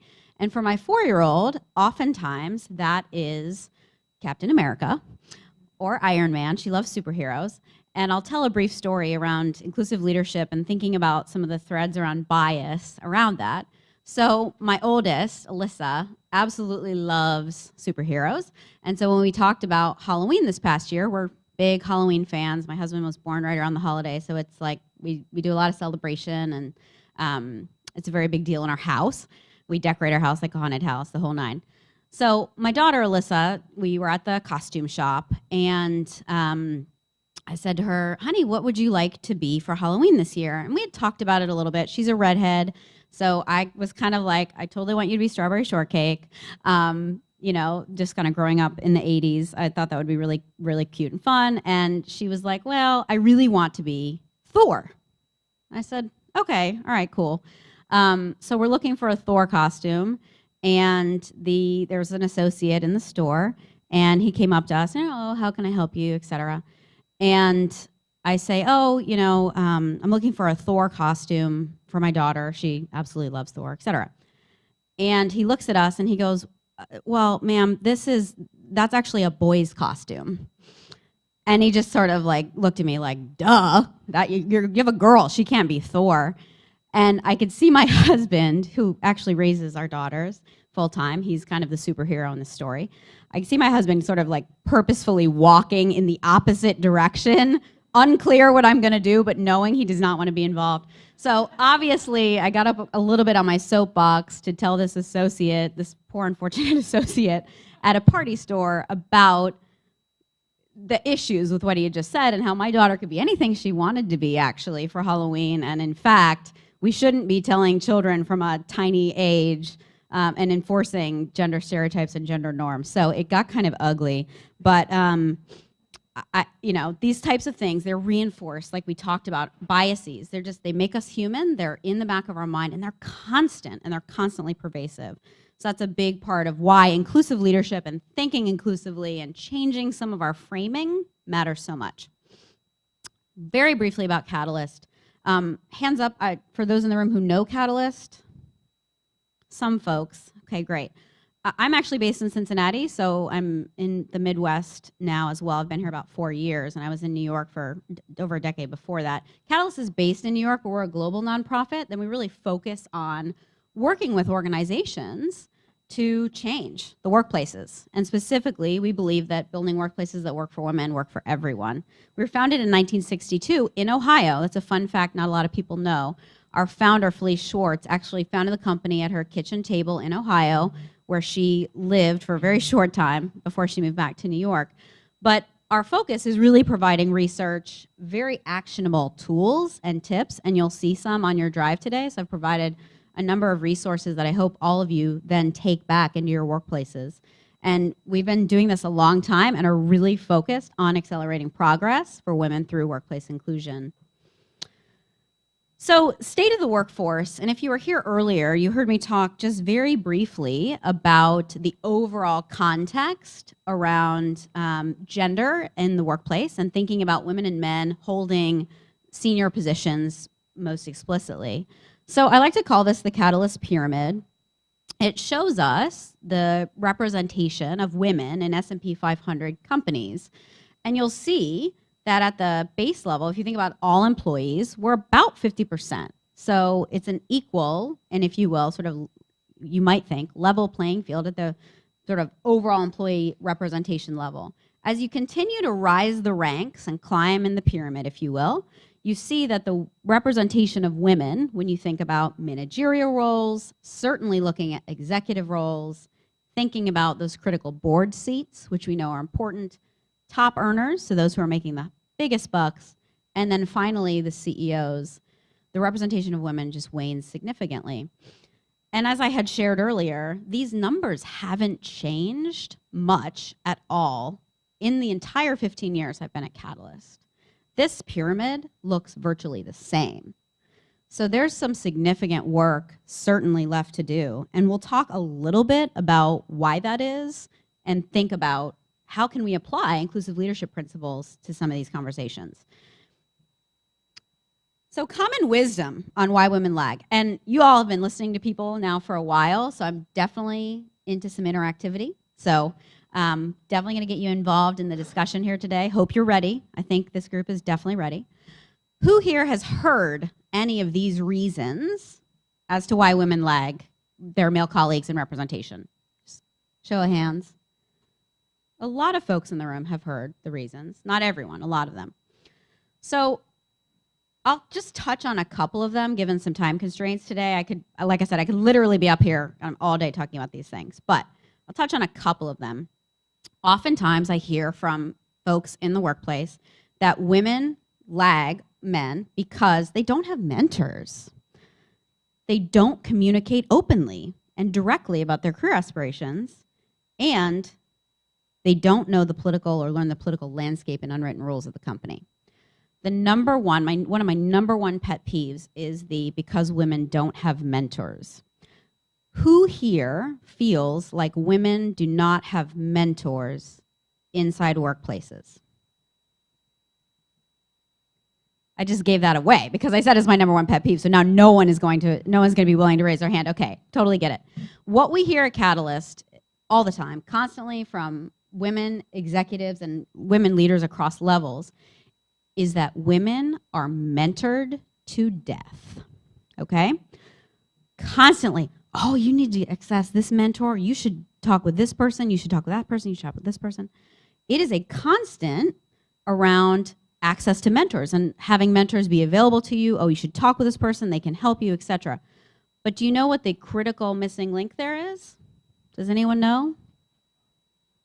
Sponsors, this audience is good. You guys are good. Exactly. Women have mentors. In fact, we say we're mentored to death. We don't have sponsors. We don't have those. In the differences, mentors talk with you and sponsors talk about you. So very simply, women don't have the folks sitting around the table oftentimes to talk about them and say, gosh, Julie, she's really fantastic. And you should think about her in this, great development opportunity or in this expanded role, et cetera. We're often missing that, and that is a huge issue that we see often in the workplace. Also a pet peeve that women don't learn the political landscape or unwritten rules of the company. A lot of times, it's just a sheer fact that women aren't invited in to a lot of these networks. There are a lot of what you call sort of old boys club. There are a lot of barriers that often don't allow women access to the information that they may need to be ultimately successful in the company. So let's start with a quick poll. This is some of that interactivity, and there's more. You all have your nationwide notebooks in front of you. You could also use a tablet, your phone, whatever it is, okay? So I want everyone to quickly jot down which 3 personality attributes describe a leader to you. So when you think leader, what do you think? Top 3: sympathetic, confident, decisive, rewarding, so focusing on rewarding others, someone who's a good listener, or logical. Top 3. Just top of mind impressions, so.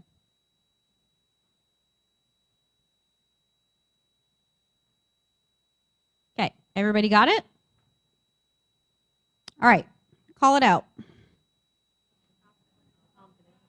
Okay, confident is definitely coming up as strong. Decisive, listening, I'm hearing a bit of.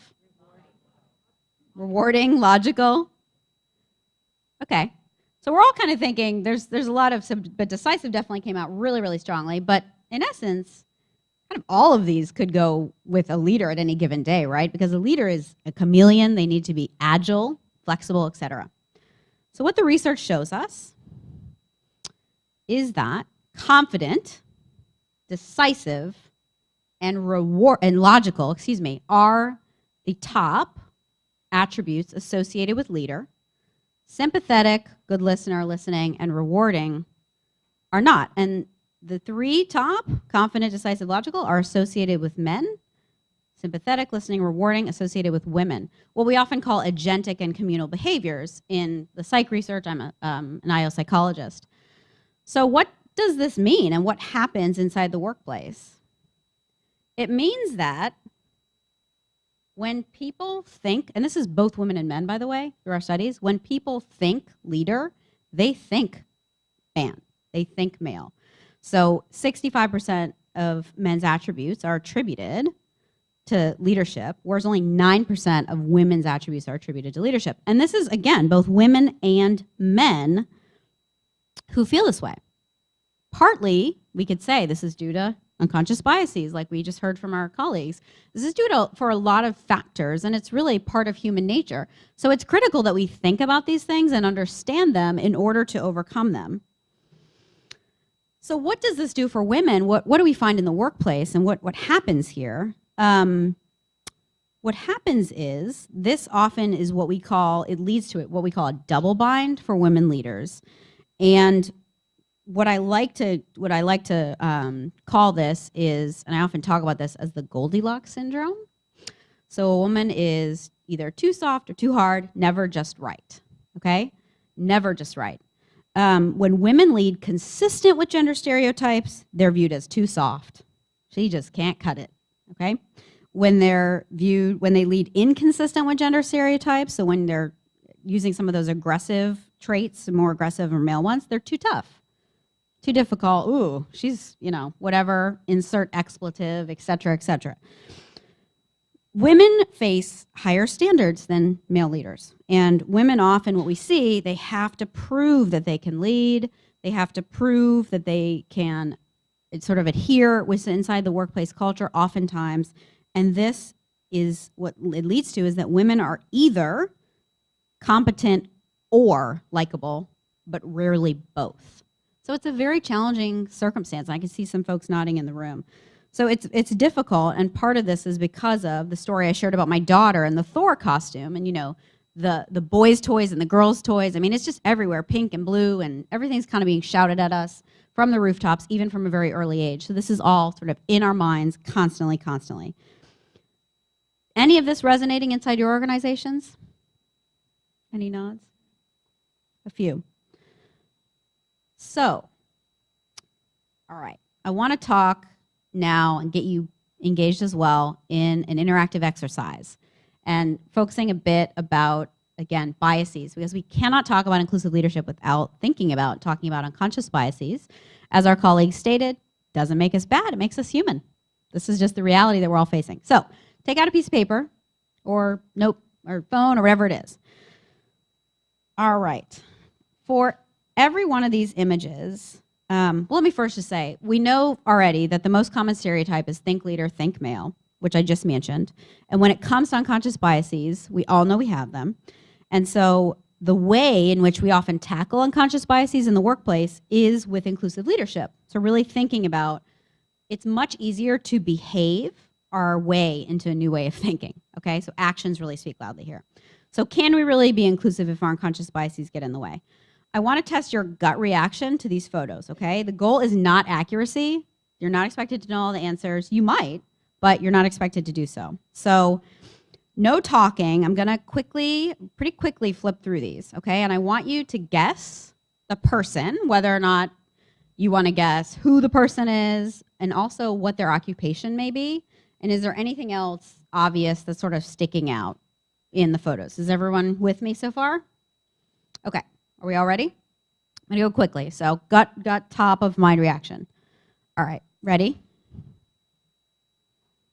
The arrow. So who's that person? What's their occupation? With the arrow, no talking. We're going to keep going. Who is this? What do they do?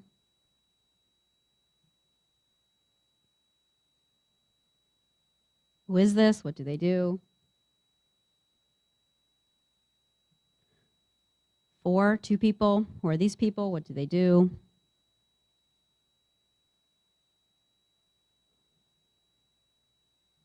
Who is this? What do they do?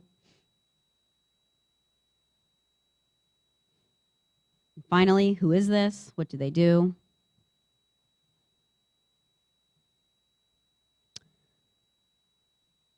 So show of hands, who got every one of those pictures correctly? Oh, I got it. Maybe you've seen this before? I don't know. You just know. Okay, perfect. So one person is brave enough to say they got everything correctly. All right. So I'm going to go slide by slide and ask you all to volunteer, okay? I think I have actually. I'm going to go backwards because that actually I realize has the names on them. Okay, so who do we know this is? If you just saw what I flipped to, then you'll know the answer. But who did you indicate this was? CEO. CEO. Okay. An executive. Okay. Go ahead. I thought it might be their dad.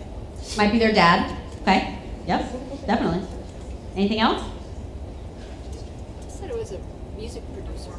A music performer. Okay. Director, I think I heard. All right. This is Ken Chenault, former, as of Feb 1st, former CEO of American Express. Okay. Second one. She's pretty famous. Who's this? PepsiCo CEO. CEO. CEO Pepsi. Anyone else?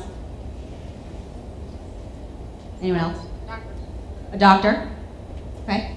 Excellent. This is Indra Nooyi, CEO of PepsiCo. Lovely person. This one. This one. This is interesting. I'm going to see if anybody says what I often hear on this one.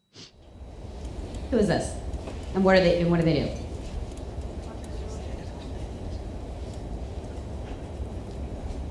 Anyone? A writer. Okay. IT. IT.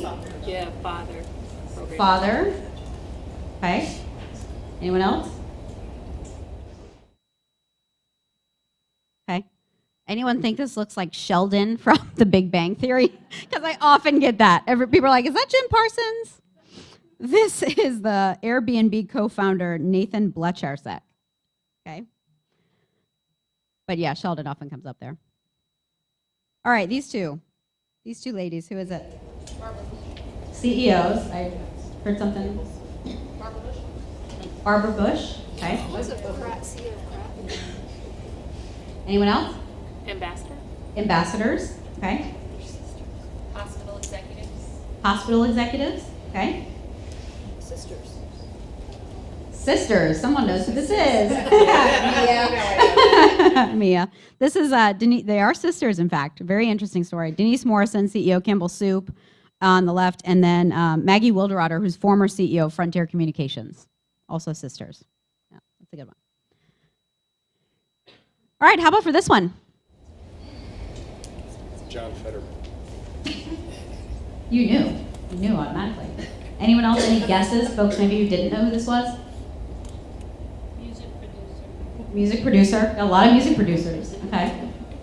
Anyone else? Bartender. Tattoo artist. Yeah. Good guess. This is John Fetterman, who's a mayor in Pennsylvania. Last one. Guesses? Or do you write down?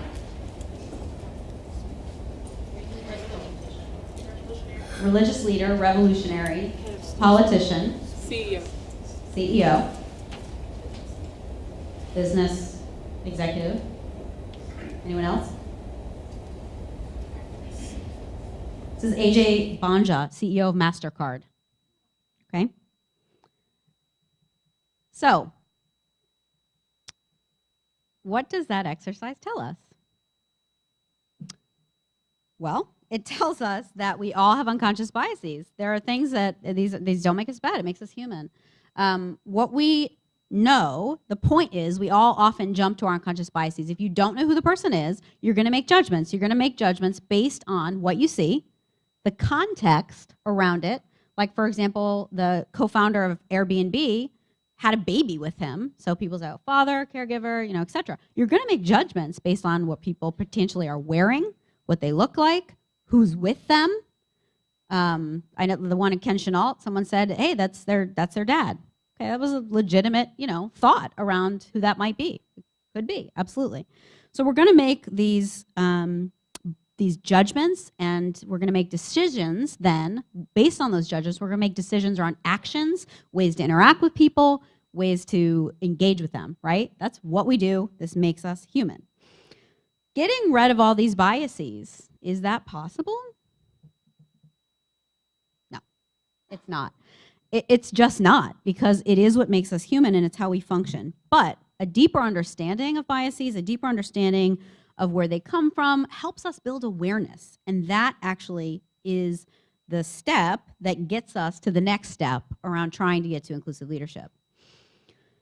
Who here knows about the Yale and MIT and University of Chicago experiments, what's in a name? We talked a little bit about some of this like related stuff earlier, so I'll get through this kind of quickly. But 2 studies I'm going to touch on here as a researcher. You know, I love research. But the first study was Yale University, and they looked at gender bias specifically. So they sent out identical CVs, one for John, and one for Jennifer. And they wanted to know, they asked 3 questions. Who would the professors hire? If they would mentor the student, so yes or no, would you mentor the student? And then how much would they pay this person if they hired them? So what do you think the difference is in the result? It's a very obvious question, right? Based on what we're talking about. Shout it out. Who was more hireable? Who was offered more mentoring? Who was offered more money? In all 3 cases, actually, countering some of the mentoring to death earlier, John was offered all 3, predominantly more. Hired more, offered to be mentored more, and every single case, obviously, offered more money. Every single time. Okay, so the MIT study and University of Chicago, they were looking specifically at race ethnicity. They sent out 5,000 CVs to over 1,300 companies looking for jobs focused on administrative support, customer service, and sales.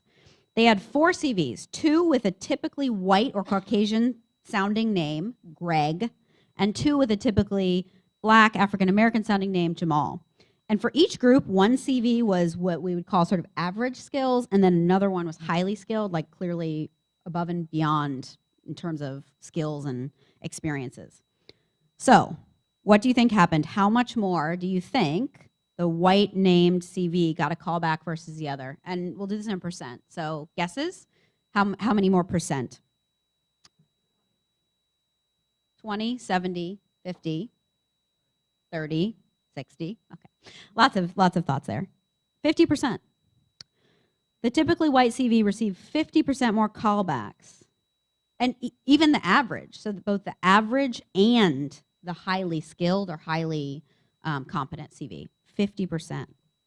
And obviously, both Yale and MIT conclude there's no other reason for this than unconscious bias. I mean, that is the main reason, I should say. There's lots of structural inequalities that I could get into as well. So I'll tell a story which is actually quite funny. It's around a client. This was a couple of years ago. A CEO brought forth a woman's CV into a talent review discussion with his direct reports to look at an expanded role. It's like a plant role. It's a really plant manager, very high profile, high visibility, kind of like next layer down into a more senior role at the company. And the male leaders, there was all male leaders, they considered the resume thoughtfully. They had some objections though. You know, it might be great if Julie had some more experience in a couple of additional roles before she was being considered for this plant manager role. I think she might be lacking like 1 or 2 things. We'd love to see her getting some more experience in those areas before we brought it up. So at the next discussion, the CEO introduced a few more women's CVs. And again, heard the same objections. Well, it might be kind of risky to give Jane and Jackie those opportunities. I just don't know that they have the right experience, you know? They might need a little bit more. We're kind of taking a risk here. We're testing the waters here. It could be too difficult. So after the discussion and the candidates were both denied, the CEO revealed that the CVs were actually of 2 men sitting in the room who had been selected for their current leadership position, and he had changed the names, and he had changed, obviously, a few details, and he had switched some things to hide identity so it wouldn't be like completely obvious, but it was actually the people in the room sitting around him. And he told them, if y'all had been held to the same standards, you wouldn't have your current job. You wouldn't be sitting here. And it was just a phenomenal exercise on biases and taking this like concept of taking a risk. And I'll tell you, we see this continually reinforced in Catalyst research around women have to be performing at 110% in order for them to be considered for a job. And oftentimes, I hear this from clients all the time. It's like, oh, Jack is about 80% there. He's good. He's going to be good at the job. He's perfect. But Julie, no, she still needs that additional 25% in order to get there. And this is a problem when we think about inclusive cultures. So diversity is a fact, but inclusion is a choice. This is sort of a key message for my talk today. I think we all know this, we all accept this. Having signed the pledge here in Columbus, we're progressive leaders, we're working inside our workplaces to really make a difference and to build and bring about a more inclusive culture. And now more than ever, we need those inclusive leaders who are able to leverage the diverse workforce, the diverse talent, and really bring forward all of those great ideas, all of that innovation that will help fuel the future economy.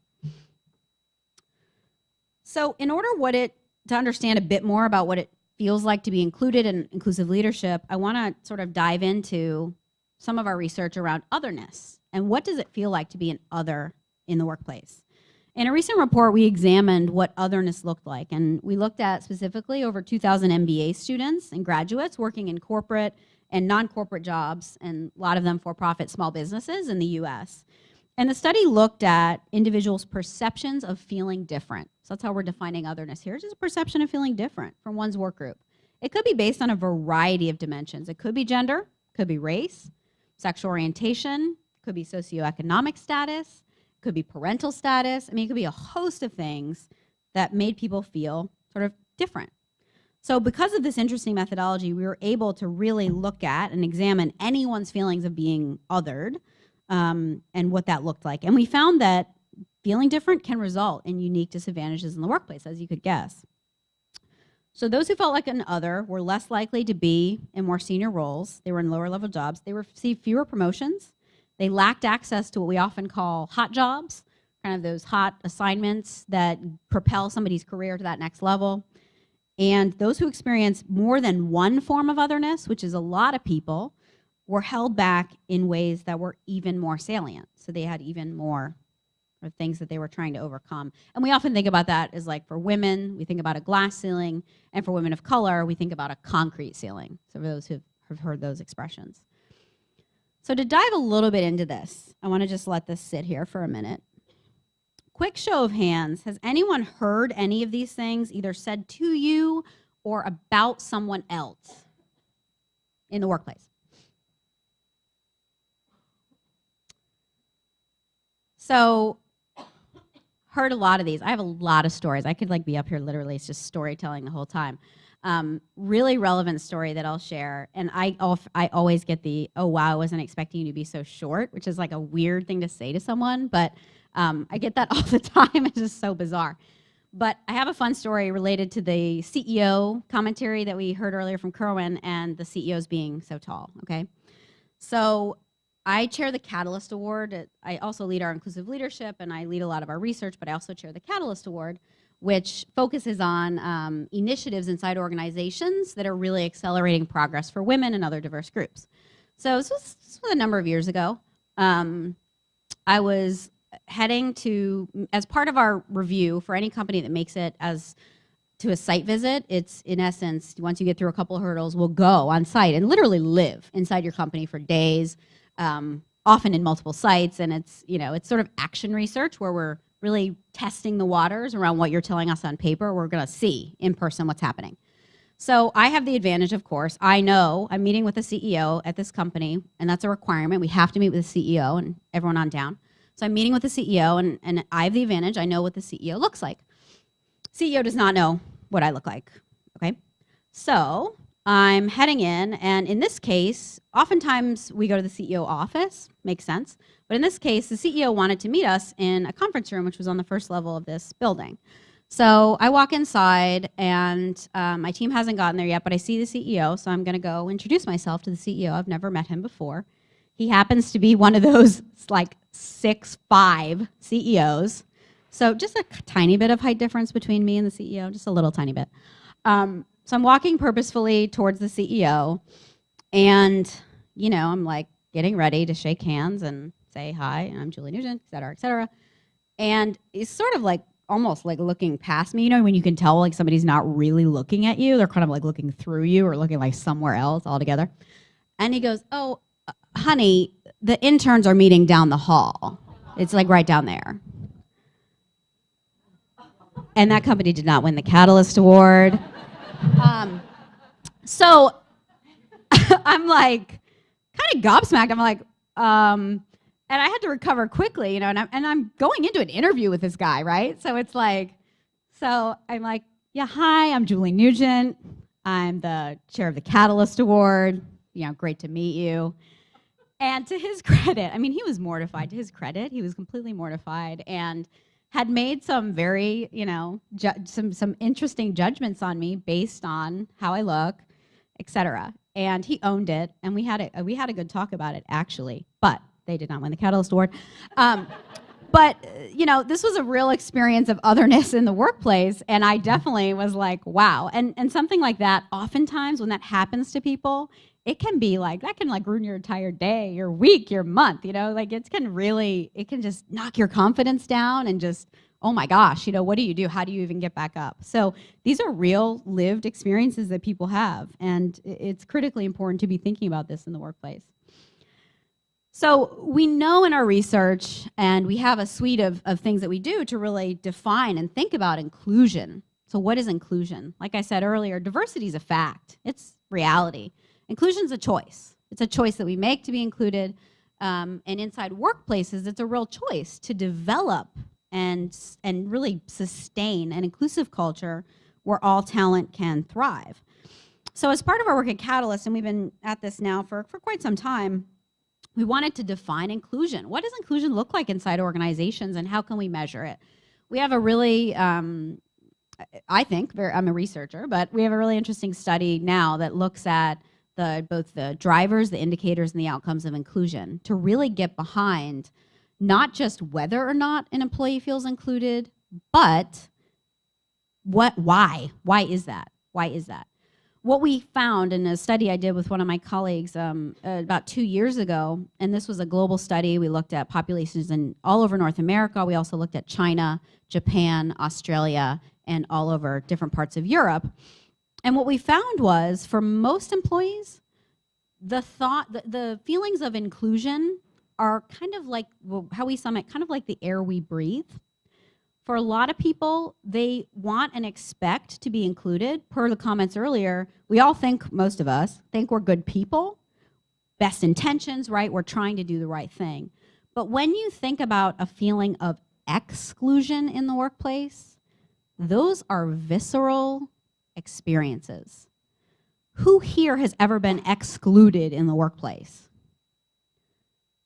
And do you remember that exact experience just like it would happen to you like 5 minutes ago? We recall those experiences. They are real. Like the story I just told y'all about the intern comment. I'm still telling the story. This was a while ago. It's visceral, and it lasts quite some time, and it's there, and it's ever present in your mind.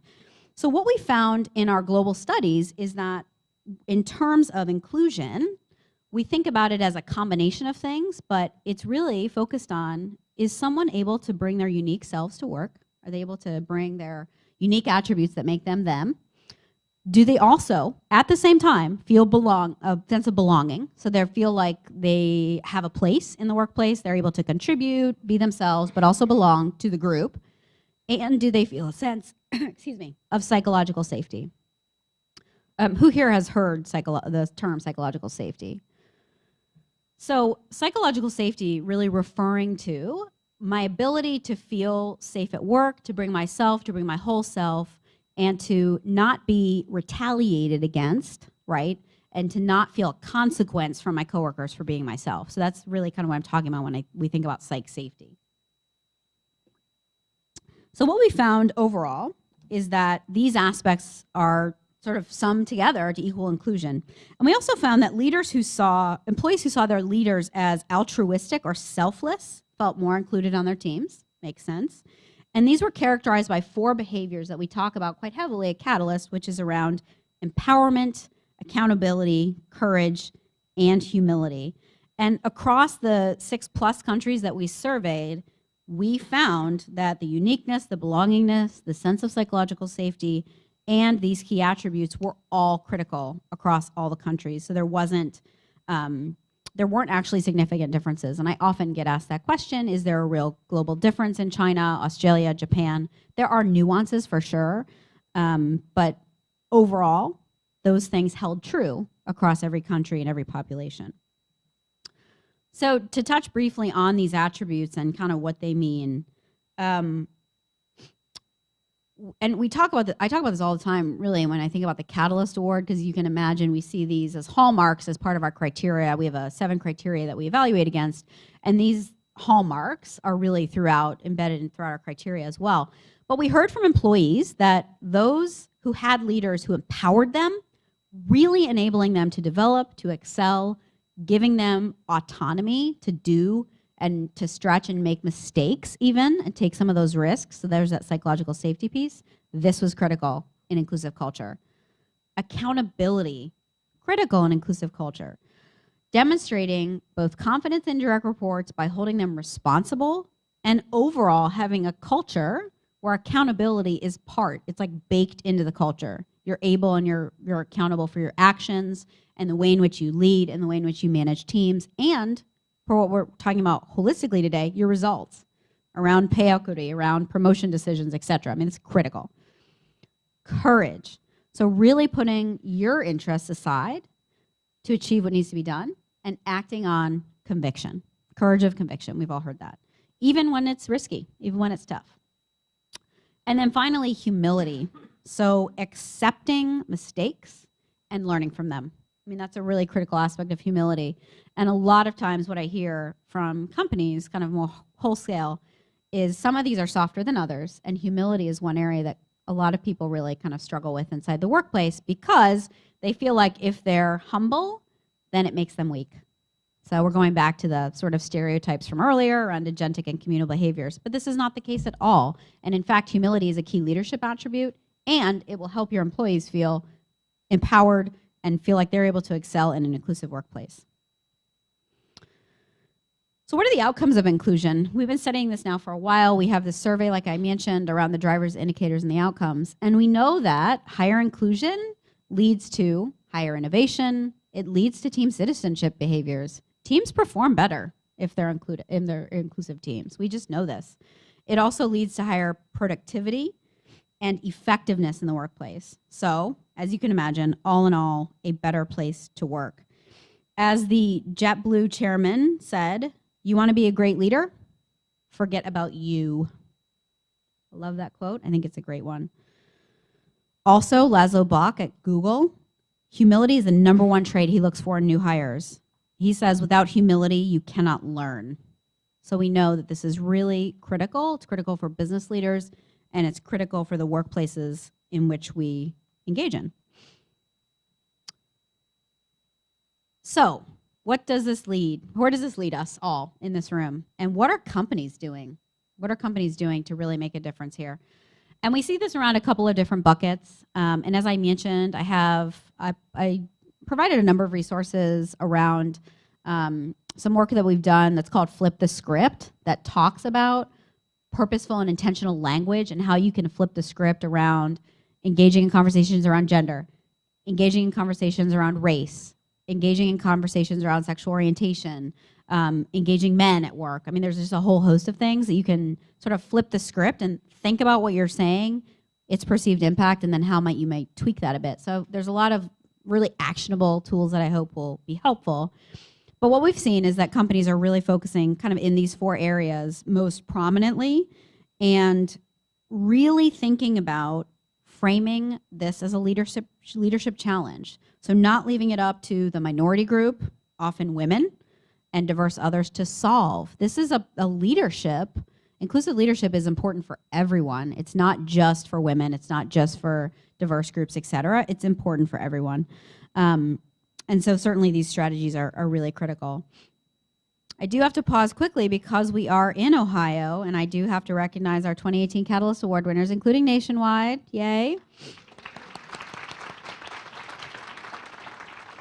as I mentioned, the award has 7 criteria, and we really evaluate closely based on those criteria and talk through a whole host of things as part of the award set. And this year we awarded also Boston Consulting Group, IBM, and Northrop Grumman for their work inside workplaces, really focusing explicitly on these exact issues that we're talking about today. A lot of focus at Nationwide specifically on some of the very topics we've been discussing around sponsorship, around engaging in inclusive and very intentional leadership, thinking about the career experiences of women, women of color, and all talent at the company. So very, very critical, all these organizations and what they're doing, and I certainly applaud their efforts. So what can you do? Walking away and walking out of the room today, what can you do? And I want to also, if we have time, hopefully leave for a few questions, and I'm happy to entertain those. Be an intentional leader. We talked about mindfulness, and we talked about inclusion and everything else. A big part of that also, we talked at the panel this morning, if you were here, about intentionality. Intentionality is critical. Courageous acts, engaging in difficult conversations, what we call courageous conversations. Intentional leaders are those who deliberately choose to be at the forefront of change and inspire others. Oftentimes we think about this, because my background again is in psychology and leadership, transformational leaders, really leading the change you want to see. That's critical. That's a first step. Be a sponsor. Who here is a sponsor of someone in the workplace? I see a couple of hands going up. You can all be sponsors in the workplace. Just because your company doesn't have a formal program or structure in place does not mean you can't sponsor other people. Does not mean you can't lift other colleagues up, does not mean you can't bring forth names. Say, hey, have you thought about Julie? Have you thought about working with her, providing some opportunities? On the panel earlier, someone made a really astute comment around people make assumptions oftentimes based on, again, good intentions. Hey, I'm not going to give Julie that international assignment because she has 2 tiny humans at home. Did you ask me? Did you ask me first? Because you shouldn't be making assumptions or judgments about what people want to do. You ask them. And it may be very well that I don't want to do it, and it might be that I do. You know, you never know. And so it's often, you know, something you need to do. You need to ask. Engage in discussions about gender partnerships. I framed earlier and talked about how important it is to have a two-way dialogue, right? We need to be talking to each other in the workplace about these issues. We have a community called MARC, Men Advocating Real Change. It's an open community, so anyone can join. If you're a woman joining, we do ask you bring 2 male colleagues with you as part of that model. But it's a community where men and women alike can go and really talk about this topic openly. We have a group of bloggers who are global, international, and they really frame up the conversation. They provide articles and links and all sorts of tools and resources to collaborate. And we talk about how can you be an effective leader inside the workplaces that we're all in, you know, given some of these structural and other unique barriers that we face. How do you leverage that in order to develop skills to help your teams, to help your colleagues? So this is a really great community that does exactly that. But even engaging in a dialogue around this is critical, and it's a first step. And certainly be an inclusive leader. So I talked earlier about the behaviors of empowerment, accountability, courage, and humility. Those are critical. And by practicing those on the day-to-day, you can really drive inclusive leadership inside your own settings. Briefly, some strategies for adopting each. You know, we often talk about empowerment and accountability around certainly creating a sponsorship culture. As I mentioned, you do not have to have a program to do this. You just make it normative. Kimberly-Clark, I often talk about, their CEO, Tom Falk, made it normative. He said, look, every single one of you, to his leadership team, I expect every single one of you to be, sponsorship is part of your job as a senior leader. It doesn't matter if we have an intentional program or not. You're going to take intentional action, and I want to hear about it. I want to hear what the results have been. So by having those type of role models, it's really important, and it allows us to move the needle on this very topic. Share your struggles. Be open about it. Like I talked about, these are the 2. Courage and humility are the 2 that people really struggle with the most. Lead with heart. Show vulnerability. These seem very soft. But in reality, when applied to the business principle and applied to our worlds that we're in, this is how our employees feel safe. They feel ability. They learn. They grow. And that's what yields to inclusive leadership, which benefits everyone. So very, very important. Finally, I'll leave you with 3 closing things, and then I'm happy to open to some questions if we have a few minutes. Demonstrate behavior worth following. Be authentic. And commit, walking out of this room, to having courageous conversations, to challenging assumptions, and to engaging in the dialogue that we all need to have in order to move forward on this topic. So it's a pleasure to be here with you all today, to have talked a couple of times, and I look forward to any questions or further support I can certainly provide from Catalyst. We do know that you all can be the change you want to see, and you can be a catalyst for additional change inside your workplaces. So thank you again, and I'm happy to open if there's a couple of questions.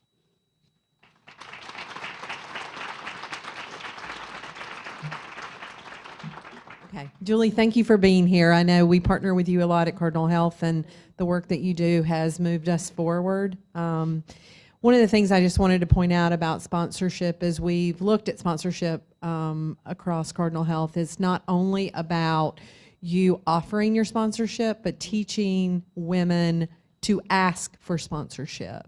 So that mentorship goes one step further. But it's important. We know that white men are natural askers of sponsorship. So it's not only our responsibility, but it's our responsibility to teach women and people of racial ethnicity to be advocates for themselves and ask for that as well. So just a hint that that's one of the things that we've done is not only do a program, but teach other people the importance of being advocates for themselves. This is a book from a long time ago. We talk about tooting your own horn as a strategy, and really a lot of times with women, and if you look at language and purposeful language, it can be more difficult for women to toot their own horn. They often think that they're being like braggarts, etc. So it's a great point, comment. There are structural inequalities, and then also you need to think about how are you being your own advocate, and how is the organization supporting you. So thank you.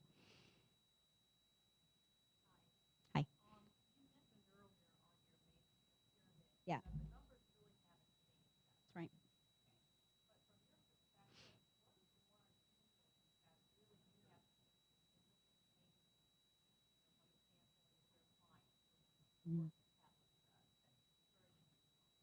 So I'll repeat the question.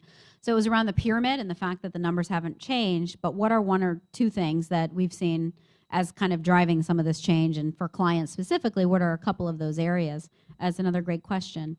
I mean, absolutely the focus and the move from just purely diversity as a fact, right? Diverse representation, et cetera, what we often call lagging indicators in a researchy term, to leading indicators. So really thinking about, okay, how do we move, not only just think about the numbers and the scope, but what is the overall culture? What is the workplace culture, and how can we assess that? So a really strong and purposeful move to assessing, not just measuring the numbers, which is critical, measuring the gaps, measuring pay gap, very important, but also what is the workforce there and what's the culture like? Is it inclusive or not, and how can we get behind that? So that's critical.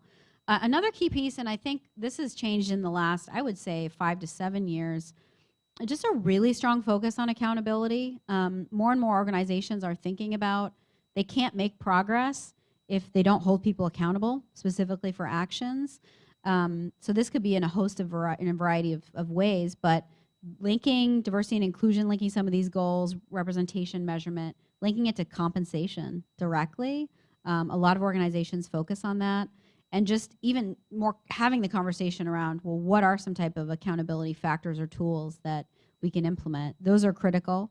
And then certainly tone from the top, which I think even more and more in today's workplaces, CEOs and leaders know that they have to lead this, and they have to lead by example. They can't just say it, but they actually have to back it up with specific actions.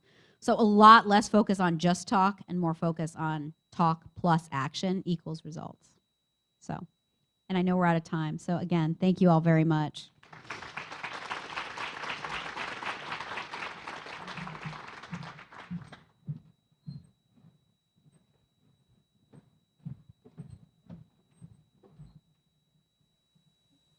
Hi, everyone. I'm going to raise this up. My name's Erin Beck. I'm a policy advisor in Mayor Ginther's office, and I spend a lot of my time working with the Women's Commission and specifically on pay equity and this commitment initiative that we're all here for today.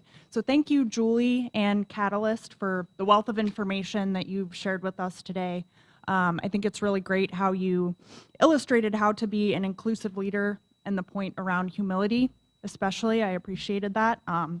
Having the courage to have honest conversations and be intentional about discussing and creating goals around gender and race is really valuable, and especially in order to impact pay equity when it comes to gender and race. So I think you also did a great job of highlighting that connection to implicit bias that Kerwin shared with us as well. So a big thank you to all of our presenters today and our experts. So we had Ernst & Young, Kerwin, and Catalyst. I think we should give them another round of applause.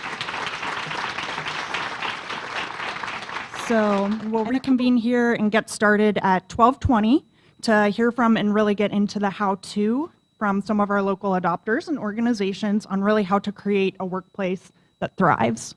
Thank you.